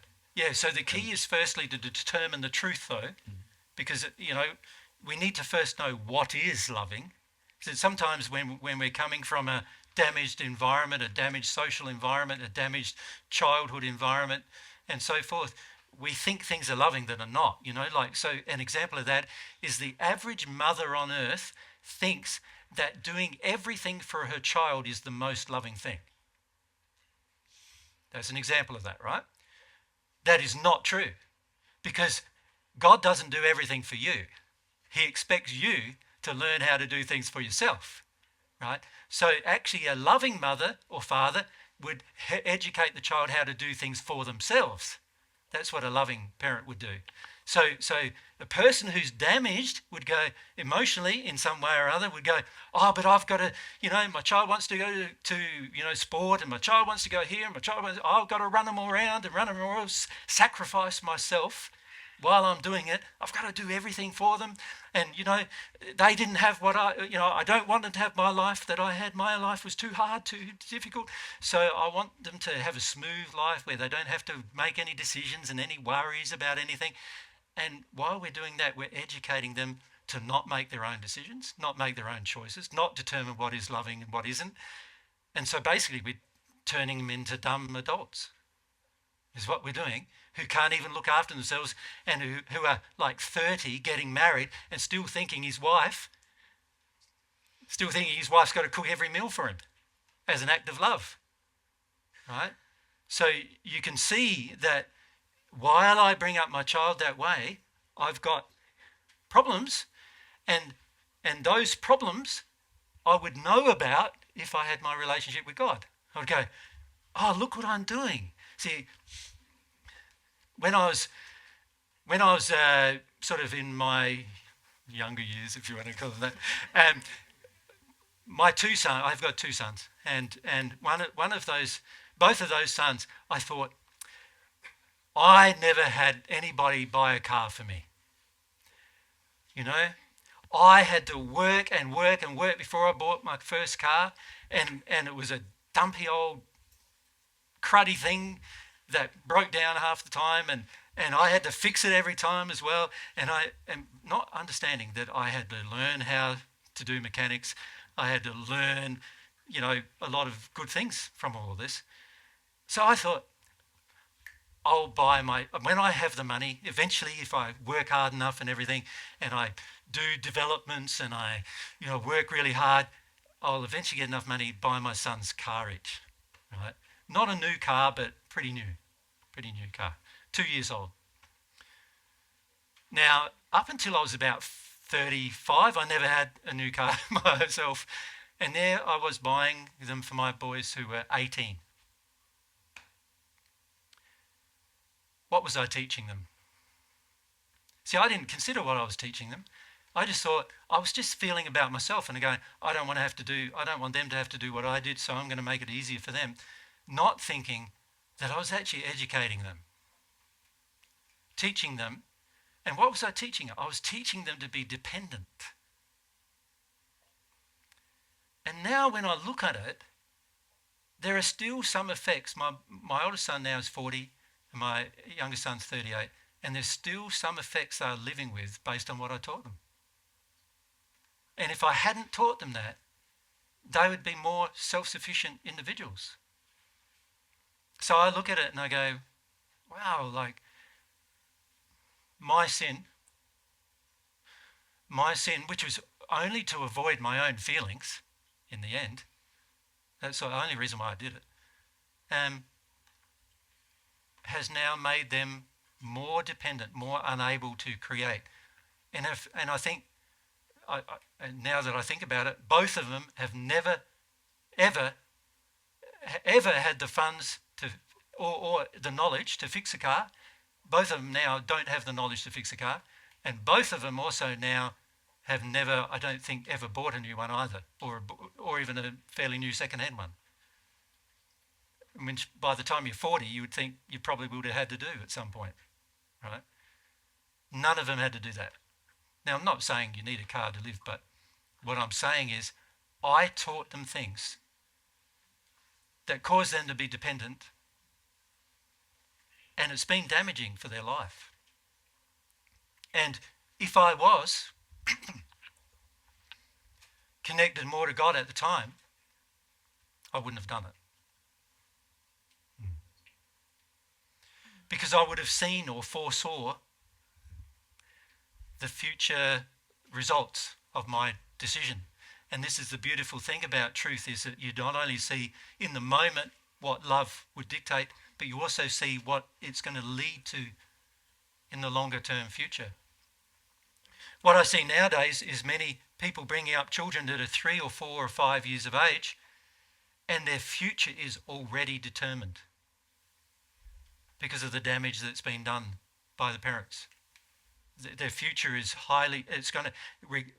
many of those 4 or 5 years old, when they're 25, is going to require a very high level of self-awareness for them to change. Yeah. And really, if you think about it, if I've brought up my child in the right way, they should be really quite self-aware by 7 or 8 years of age and be able to change themselves from that point. But for the majority of us, we just do lots of damage there. So since this relationship exposes, so once I saw it, I'm going, I can't do that again. So there's many times afterwards where my sons have wanted me to and have been very angry with me about not doing it, but I've never bought them a car again. Mind you, I don't have the means now to buy them a car, because we spend all of our money doing things like this. But if I did, I have the means, I still wouldn't. Right? Because I'd prefer to spend it on sharing truth than I would in helping my own sons avoid personal responsibility. Yeah? And this is where, once you connect with God, and this is, by the way, what God's trying to do with you. He's trying to help you see there's a whole heap of things that you're personally responsible for, and he's not going to ever take responsibility for them. Yeah? He wants you to. And see, a lot of us, when we think about a relationship with God, and historically this has been the case, we want it to somehow magically solve our issues and problems. What solves our issues and problems are understanding the truth and then acting lovingly. God wants you to get that. He wants you to see, when you know the truth, God wants to share it with you through the operation of the conscience is the main mechanism God does that. He wants to share the truth with you, and then he is letting you make the decision to love. And if you make that decision, you will resolve every single issue you ever face in your future in a happy way. Not what you think is happy at the time, because I'm sure when you give up coffee, right at the beginning, it's not going to be a very happy experience. But it's the same when you give up smoking, it's not a happy experience. But the net result will be you'll be healthier, you'll be wiser, you'll feel more. And so therefore, it will result in your future happiness. The problem we have in this world is we're so used to instant gratification, we don't see growth as a process that results in a happy outcome. What we want is the instant gratification, and then we assess that as happy when it's not happiness. How many of us really feel happy? True happiness comes from progressing in these fundamental qualities. That's where happiness comes from. Charlotte. I have a question about self-sacrifice. When is it loving and when is it not loving? It's never loving. Because I think earlier, Mary, you said it. No, Jesus says it's self-sacrificing. Yeah. You said love is self-sacrificing. Yeah. No, what I meant by that is this. For example, to save someone's life would be loving, wouldn't it? There's things you may choose to do in your future that appear to be self-sacrificing to somebody else. So an example of that is Mary and I came back to earth. It appears to be a self-sacrifice. But what motivated it?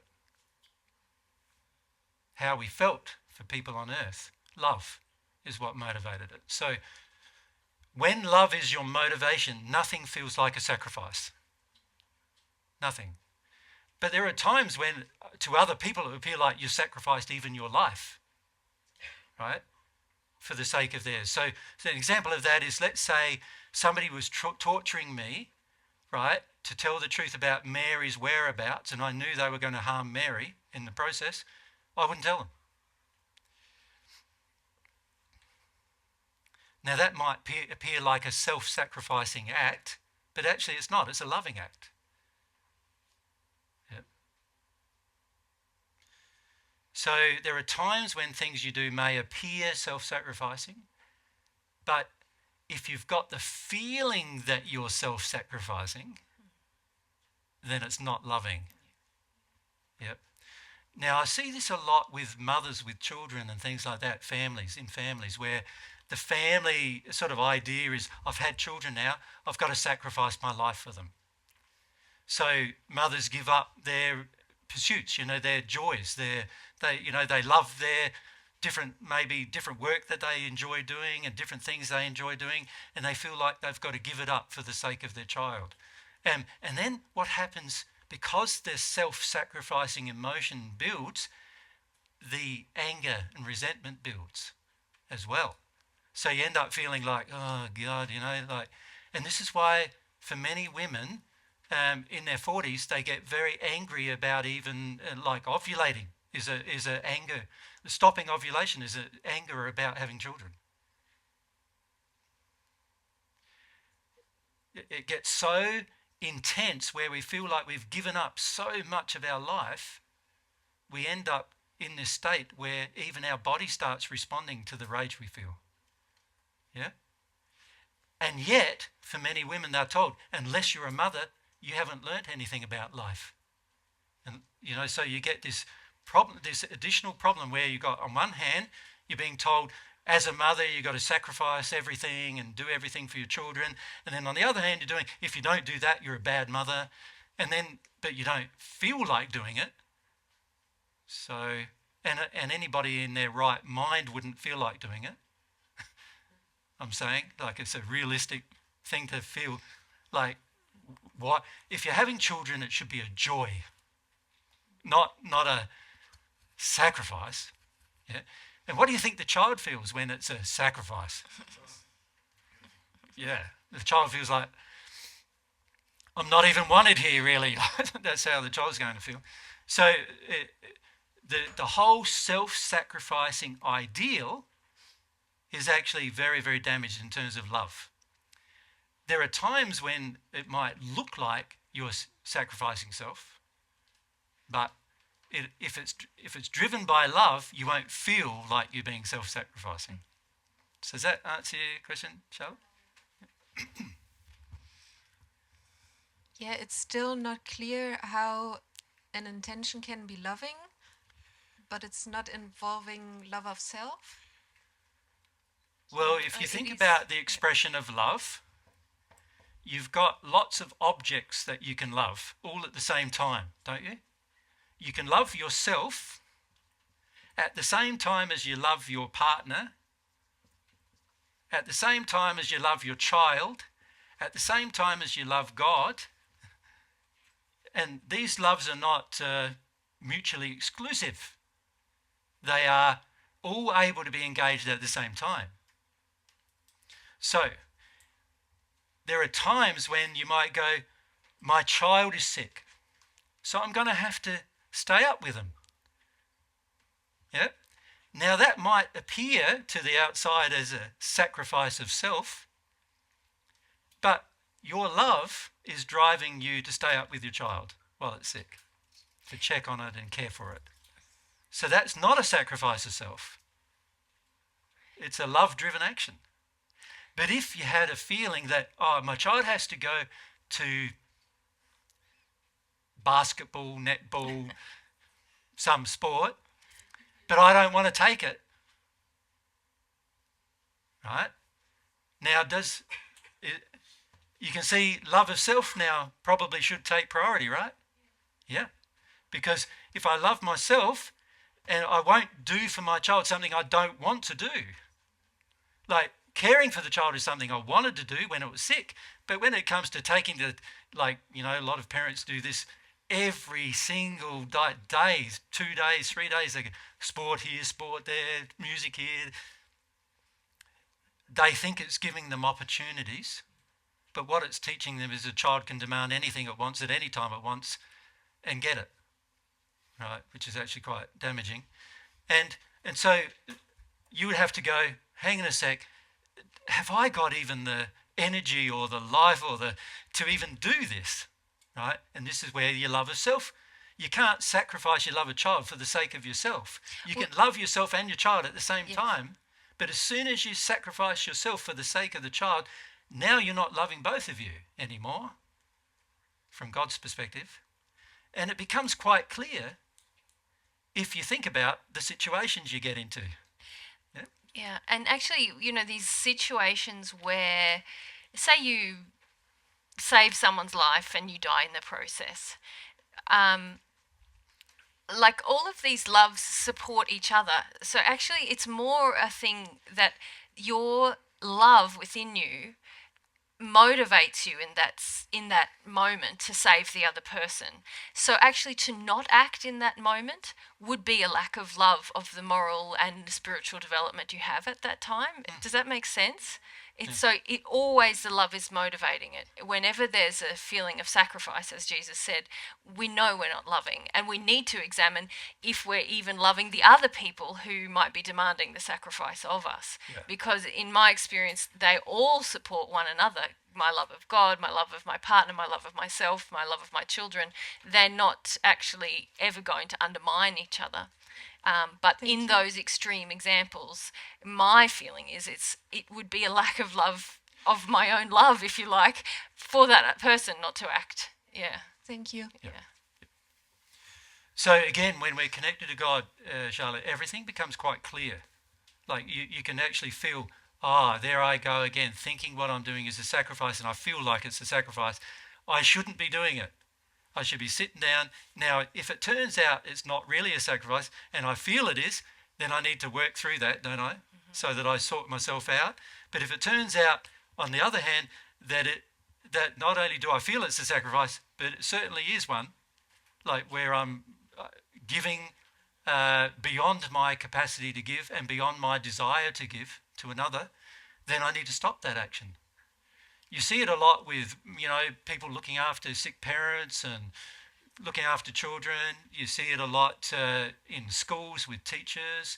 A lot of things that are viewed as socially acceptable as sacrifice is actually harmful to both the person who's doing it and the persons who are receiving the results of it. Yep.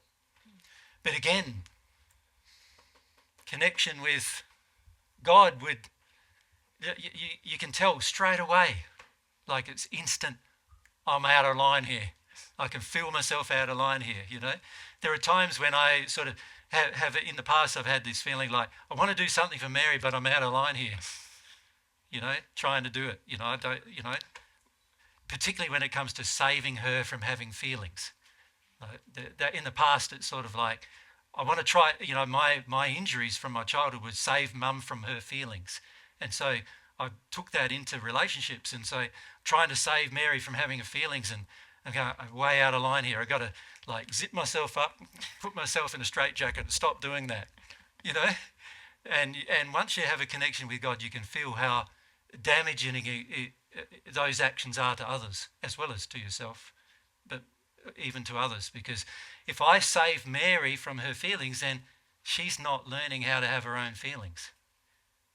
And that's going to be damaging to her, right? So even in a relationship, it's far better that Mary has her feelings and I encourage her to have her feelings.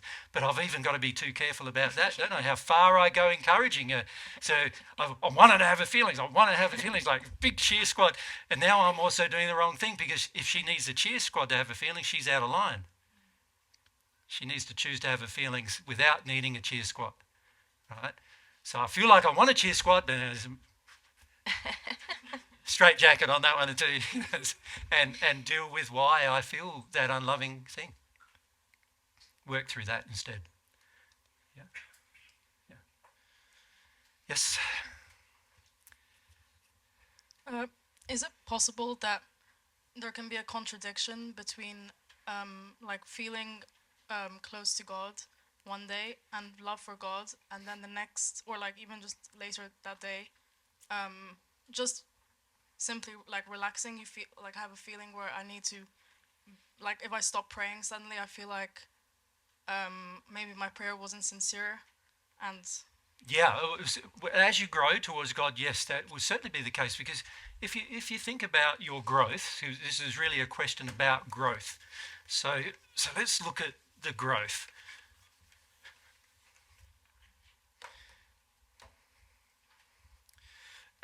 You've got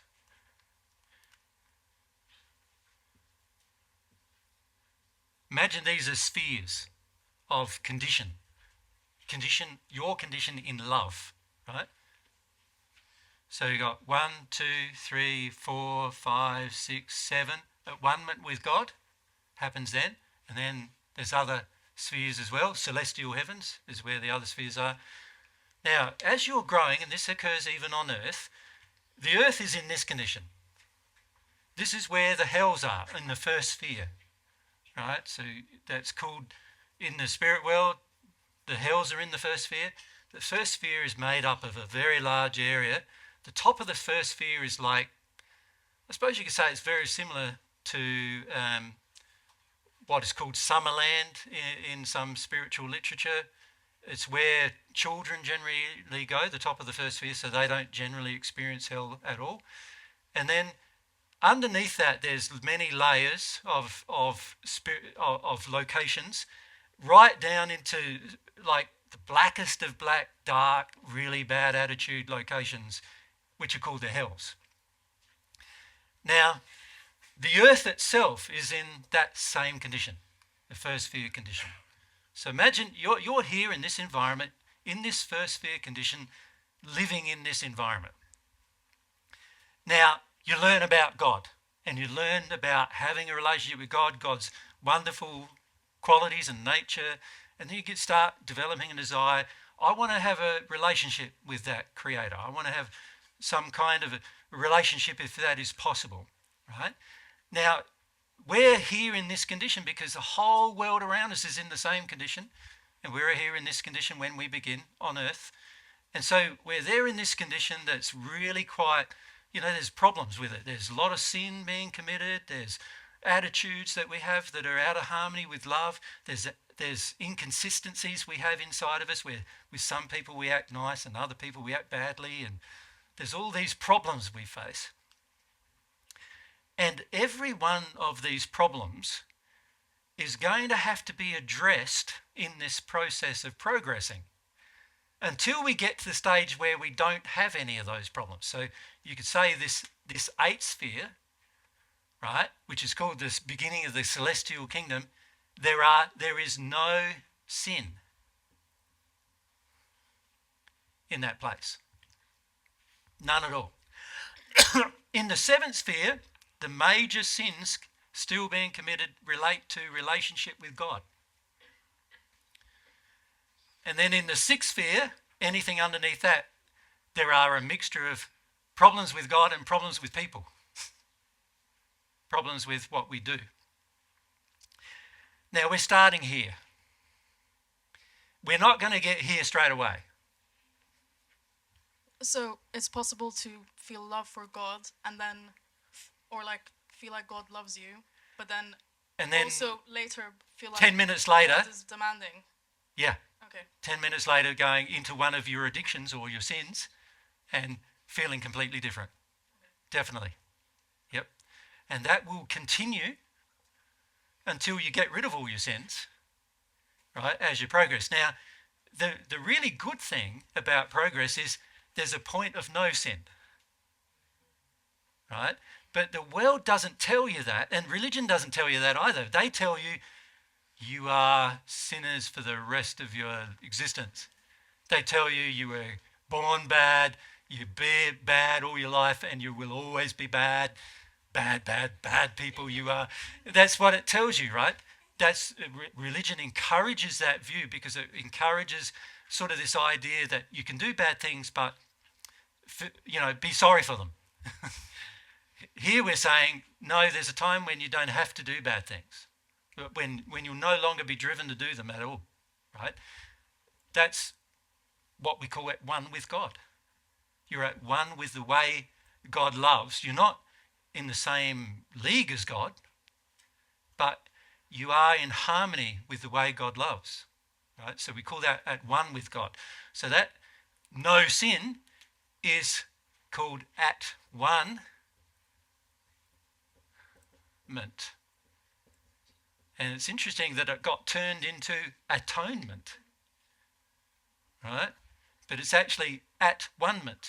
It's when you become at one with God, there is a point of no sin in the eighth sphere.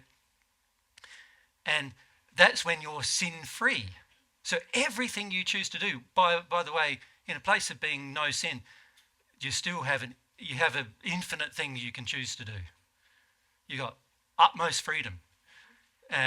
When you're in sin, you are very limited in what you can do, right? Because the sin dictates what you do. Your sin is like what could you say? It's like a sort of almost like a subconscious guiding force on your choices. So it's not subconscious because you can recognize it, but it's like you feel like you got to do this. It's like when you get up in the morning, feel like you need a cup of coffee, that kind of thing. You feel like you should do it, and you feel like it's good. And sin is like that. It will tell you that it's good, but it will also tell you that it feels good. Wants you to continue doing it, and in the process of continue doing it, it's going to keep you locked up and in chains to that thing. So there are many people who enter the spirit world who are addicted to coffee, and they are literally screaming for it. You understand? They have used it all of their life to suppress themselves and also get themselves G'd up and encouraged, and now they're desperate for it. So the very first thing they do generally is go to a person who loves coffee and just get some drink more, right? So they can share in that experience. And there are many alcoholics that are the same as that, where they're screaming for alcohol. You know, it's interesting when you go in the shops here, isn't it? Because one whole third of the supermarket is alcohol on the average. And you go into the shop. See, in Australia, we have what's called drive-throughs, which is like, you don't get your alcohol in a shop. You drive into this garage thing and you ask them, give me this, give me that, and they just chuck it in your car for you. But all around the world, there's this huge emphasis on substances like alcohol, isn't there? And then you imagine you need this every day. You know, alcohol suppressant, you need it to suppress usually issues of sadness, and so you're using alcohol to suppress those things. You enter the spirit world and there's no alcohol. What are you going to do? You're going to want some alcohol because you've had a whole life of needing it. So what do? You connect to a person on earth and you make him drink more so you can share in his experience. Because there is a process of being able to share the energy of the experience that occurs. So that's what you do. Now those people become so embroiled on what's happening on earth for years and years and years. I've seen some alcoholics stay on earth for 100 years after they die. Just trying to drink more and more and more, trying to have the feelings go away. And the problem with this is that the addictions, the sins, lock you up so much that you can't grow, you can't move beyond that point. And this occurs on earth as well as in the spirit world, where you don't realize it, but many times our sins are causing us to stay in a place, and we finish up repeating like a Groundhog Day life. You know what I mean by that? A repeating life where every day we're doing the same thing, hoping for a different result and getting the same result. And every day we're hoping that one day our relationship will be better, but we keep having the same kind of relationships and the same problems. And every day we hope that if I do work harder, I'll have more money and more of this and more of that. And yet I work hard and I don't have that. I have less, in fact. And in fact, the world is almost governed for you to have less. And in fact, God's laws are governed in such a way that the more you act in addiction, the more restricted you will be. Right? That's how the law works. And so we don't realize that if we don't do this process of progression, what's going to end up happening is you're going to end up feeling restricted all the time, unhappy, restricted, disappointed with the accomplishments of your own life. And to be honest with you, after you pass, one of the most difficult things to face is not all the bad things you did, because many of times you know what they are. The most difficult thing to face is your disappointment. That you didn't take different actions when you had the opportunity to. And yet a lot of our actions are governed by the sin that we have and our inability to face up to truth and to then make a loving choice. Right? And that's what causes us frequently to make some very, very bad decisions for our future. Because remember, on earth, we are planning for our spiritual future. That's what we're doing. You've got, 70, 80 years here, and then who knows how many thousands there. So if you compare the time period, this period on earth is learn as much as you can, absorb as much as you can, not about earth, but about the next life, because that's the one you're going to spend the most time in, right? So that's the one you want to learn the most about. But the average person on earth is going so focused on earth, so focused on my senses and satisfying my physical senses of taste, touch, hearing, senses, all these sensory apparatus we have in our body.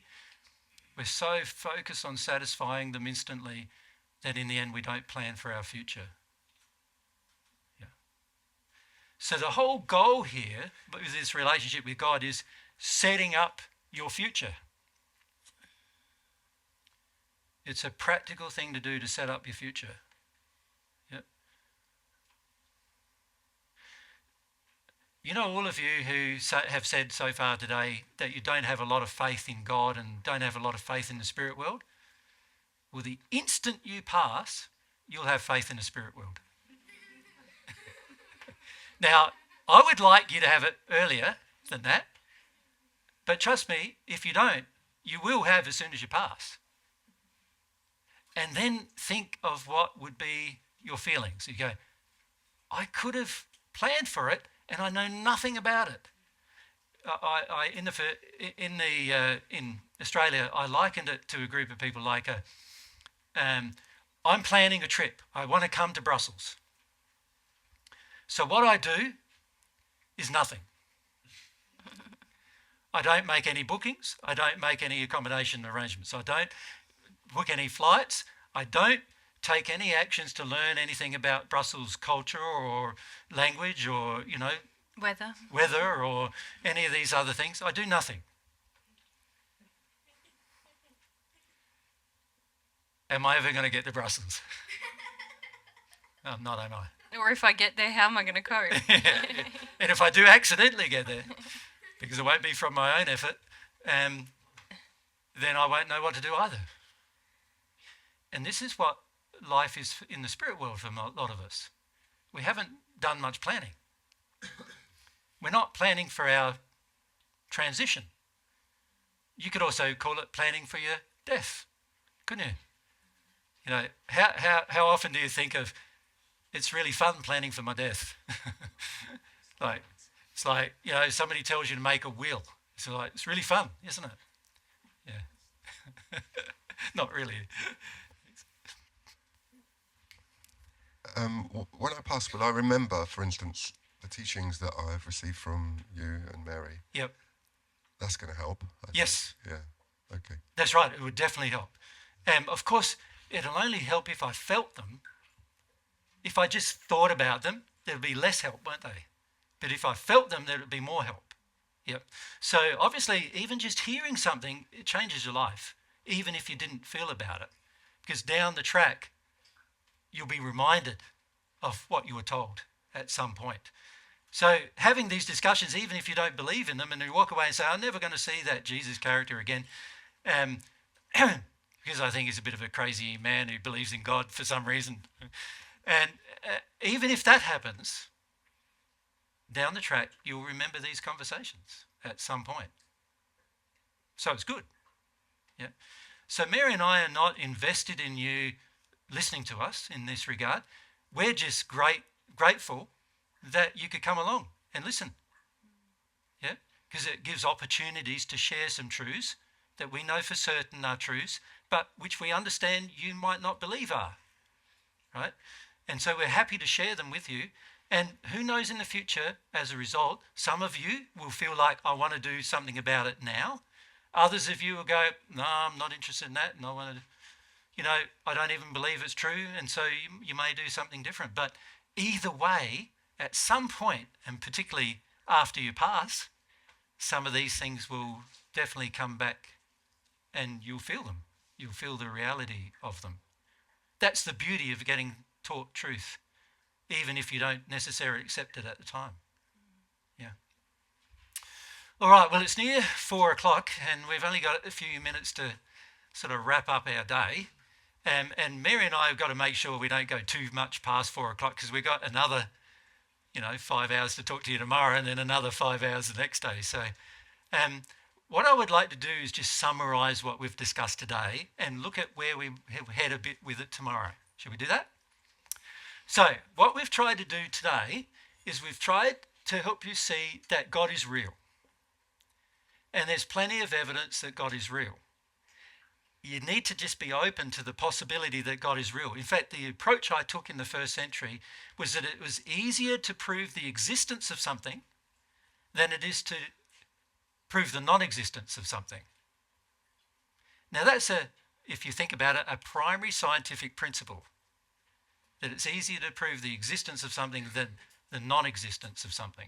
So what I attempted to do in the first century was to prove to myself the existence of God. Once I'd done that, it was a lot easier for me to have a desire to develop a potential relationship. I had to prove to myself that a relationship was even possible. Right? I had to get to the idea. See, the concept of God back in my day then was like, it was Yahweh, Jehovah. You might have heard it as, in terms of English translation, Yahweh is the sort of the Jewish sort of form of the word. So I viewed Yahweh or Jehovah as initially the whole society that I grew up in view Yahweh or Jehovah as a very obscure concept of there being this all-powerful creative being, but with very little influence on the individual. Does that make sense? It was sort of like this, it was very divorced from relationship, And so after I realized there was a God and he was real, my feeling was, I've got to have a relationship with that person because it's going to sort out a whole heap of things for me if I do. I'll be able to work out truth. I'll be able to work out what's real and what's not real. So it became very important for me to have that relationship. And what I'm suggesting is, if you can feel about these things and God's nature and qualities, and feel about the potential of God's existence at least, then at least you can start formulating in your own emotions the potential of having a relationship with her. Yeah? That relationship is going to help you determine this. Truth. Because truth on earth is like so mixed with a whole heap of error. It's very hard on earth without some external force influencing you to work out what is true. Truth can be shared from God to you via a mechanism we'll talk a bit more about tomorrow, the mechanism of the human conscience. Truth can be shared with you directly from God. That truth then, now you have a decision about. The decision is, are you going to live in harmony with it? Or you could say, act in harmony with love upon that issue. Or are you just going to ignore it? You are allowed to make that decision. You're allowed to make that choice. Of course, as there is with any choice, there are consequences. The more unlovingly you act or choose to act, the unhappier you will be. And the more lovingly you choose to act, the more proud of yourself and happier you will be. That is a natural consequence of living in harmony with love.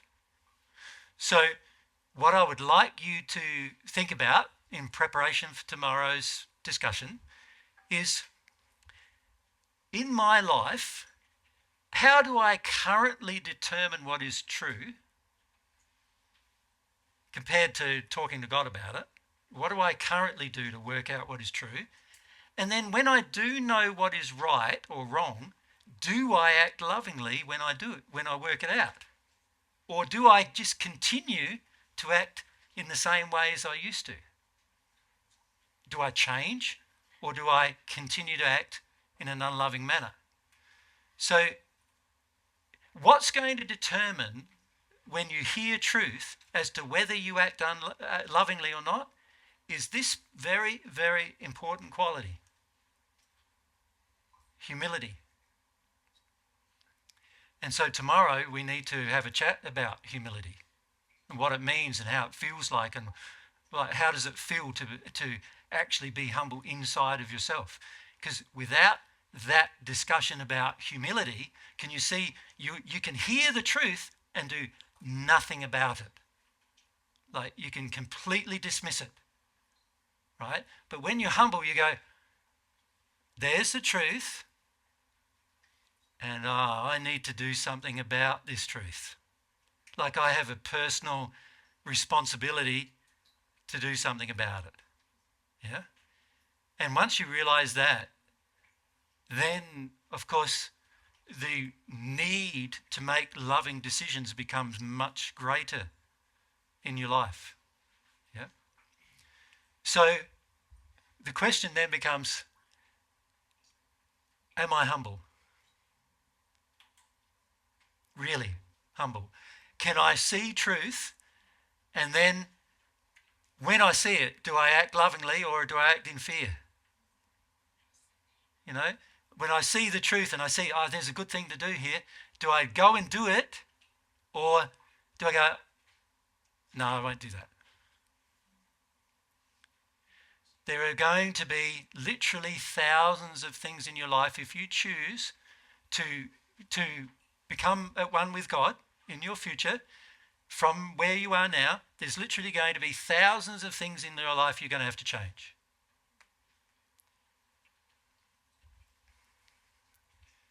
That will determine how fast you change them.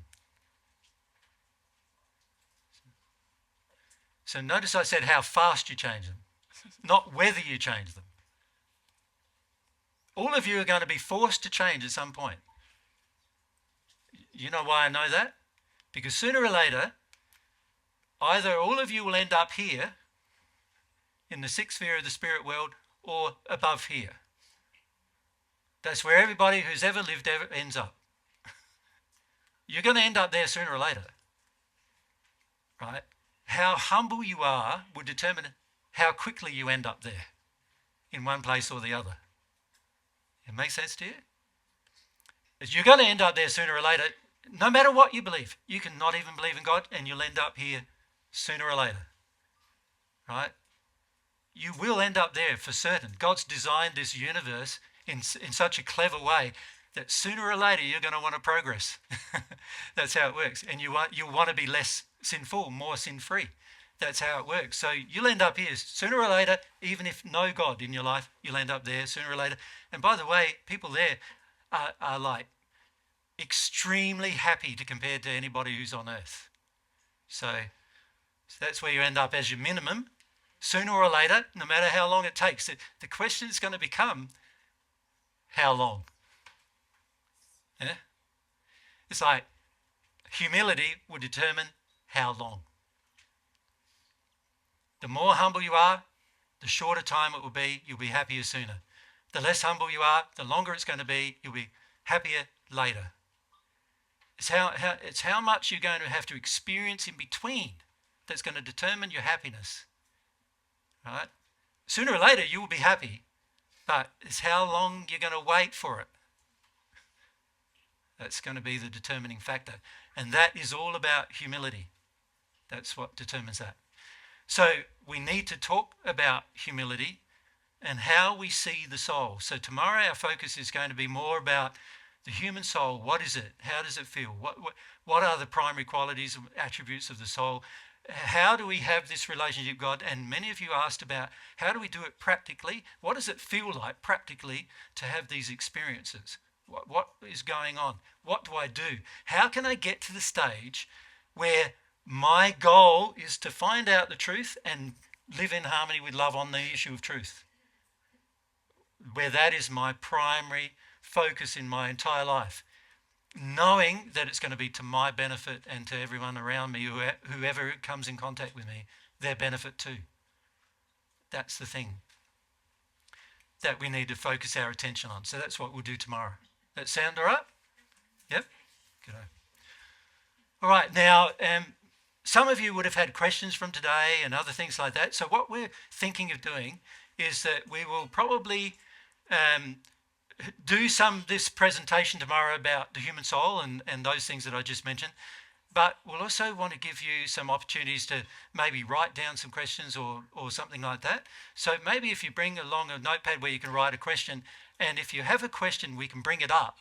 And Mary and I can sort of, during a break, we might just look at the different questions and work out which ones we feel are the most important to answer, and then try to answer them that way, because obviously we can't answer all of your questions, in the time we've got. Is it worth, we're talking about the practical application, is it worth people overnight thinking about some practical situations in your life where you're like, what do I do? How do I be humble? How do I apply God's truth? And kind of have some personal reflection. Bring them tomorrow. There are notepads on the side table, so you could use them to write your questions. And we might get a box or something we can put them in. Or just bring them up. Or just bring them up here and put them on the chair or something, and then we can have a look. Because sometimes those practical examples are a great way to demonstrate all these things, aren't they? Yeah. Of course, as Mary mentioned at the beginning of today, we also would like to do some mediumship if we get the opportunity with you. So we're thinking about how we can incorporate that into these discussions. So that might be a Sunday thing where we do that kind of thing. And we'll have more of a loose discussion on Sunday where we try to sort of answer general questions and also do a bit of mediumship and other things like that. So that'll probably be Sunday that we'll do that. Does that make sense? Good-o. All right, well, thanks for your day. Thanks for your time today.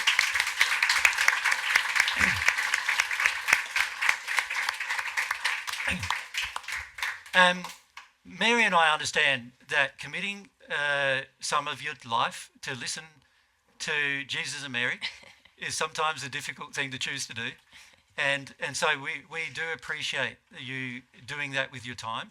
It gives us we have a lot of joy, Mary and I, from sharing truth with you, and so we love the experience of having you here. And so we'd encourage you to come back tomorrow. If you don't want to, that's fine. If you don't want to, though, if you can just maybe remove themselves now from the... You might just need to send me an email, I think. Oh, okay. Yeah. So maybe it's all too hard because we haven't got enough time tonight. Probably not. Yeah. No, I think because the event started, we can't open it to other people now. Yeah. Okay. Yeah. But if you don't want to come and you know someone who does, just tell them. It's all good. Yeah. Usually Mary and I have quite a tight arrangement after these events. I've got to back up all of our sound, and there's a whole, you know, with the tech that we've got to do. So we, in the evenings while we're teaching, generally just go home, back up all of our sound, go to bed, and have dinner and go to bed. That's normally what we do. So we're not going to get a lot of time to socialise with you. And so the time to bring up questions and to raise issues is in the session, yeah? To feel comfortable enough to do that in the session. Now, what I would encourage is those of you who haven't done that but you do have questions, to not be shy tomorrow. When you get to the 8th sphere, you're not going to care at all about the embarrassment of asking your question. Yeah. Charlotte, you want to ask? Are personal feedback questions okay as well, or just general questions relating to the topic? If I feel there is sort of addictions in the personal feedback of questions, I will deal with the addictions rather than giving the feedback. So what I would like to see, if there is personal feedback questions, that you're actually thinking about, well, not just yourself, but also other people have these problems. You know, what can be done from a position of love and truth to solve these problems, rather than sort of, I've got this little issue with my son and he's got this and that and this and that, and tell a whole long story, which can waste a lot of time as a group, and at the same time be very sort of selfishly motivated. So I'd prefer to see it more lovingly motivated, where you think about the group when you're doing those kind of things, but I'm not against them. No. Yeah. Something that helps, like we want to talk to you about principles that you can apply to more than just one situation. Yeah. So that's what Jesus means about like making it more loving, is to think about, well, what are the principles involved in why I'm having this problem? And if you don't know, then just ask your question, and Jesus or I will probably focus on the principle with you, and that can help everyone. So let's say it's like, I've got 2 sons and I'm having these issues with my sons. Those kind of questions are fine. But I'll bring it back to principles more than trying to, and help you go through the principle rather than trying to tell you what to do. That makes sense? Yeah. Yep. Oh, sorry. I have one question not related to the topic, but I'm feeling like a heaviness and very difficult to stay here. Yeah. Can you say something about that? Well, I haven't got time to say it now because we need to finish now. So we need to do any of those kind of things tomorrow. Yep. It did get very heavy in here towards the end, though. I agree. It did get quite heavy in here. Yep. And it's mainly because people wanted a lot of their own addictions sometimes in the presentation, and wanted certain things that they weren't getting, and then they felt, oh. I just want to say something to all of you, in that I know you don't believe it for the most part, but I can feel everything that's going on for you guys. And the reason why I had the discussion with you today is because I feel that's sort of like a global solution to many of the problems you face. Even though you might not think it's as practical as you would like it to have been, it actually is more practical than you think for your life. So just bear that in mind, that when we do talk about subjects generally, nowadays in particular, we've already felt you as an audience, as a group, you know. Like, obviously there's individuals that are a bit different, but as a group we've felt, and these are the things we feel are the most important things to discuss with you at this time. Yep. So if you can just bear that in mind tomorrow, because there's a lot of tomorrow. Unless you come along in an open stance, tomorrow is going to be more challenging than today. Yeah? Because we're talking about you, right? And your sins. It's going to be challenging. So it's the key is to stay open to that process, you know? Yeah. All right. Well, thanks for your time today. And love you guys. Look forward to seeing you nice tomorrow. Nice to see you all and meet you. We'll start again tomorrow at 11, same time.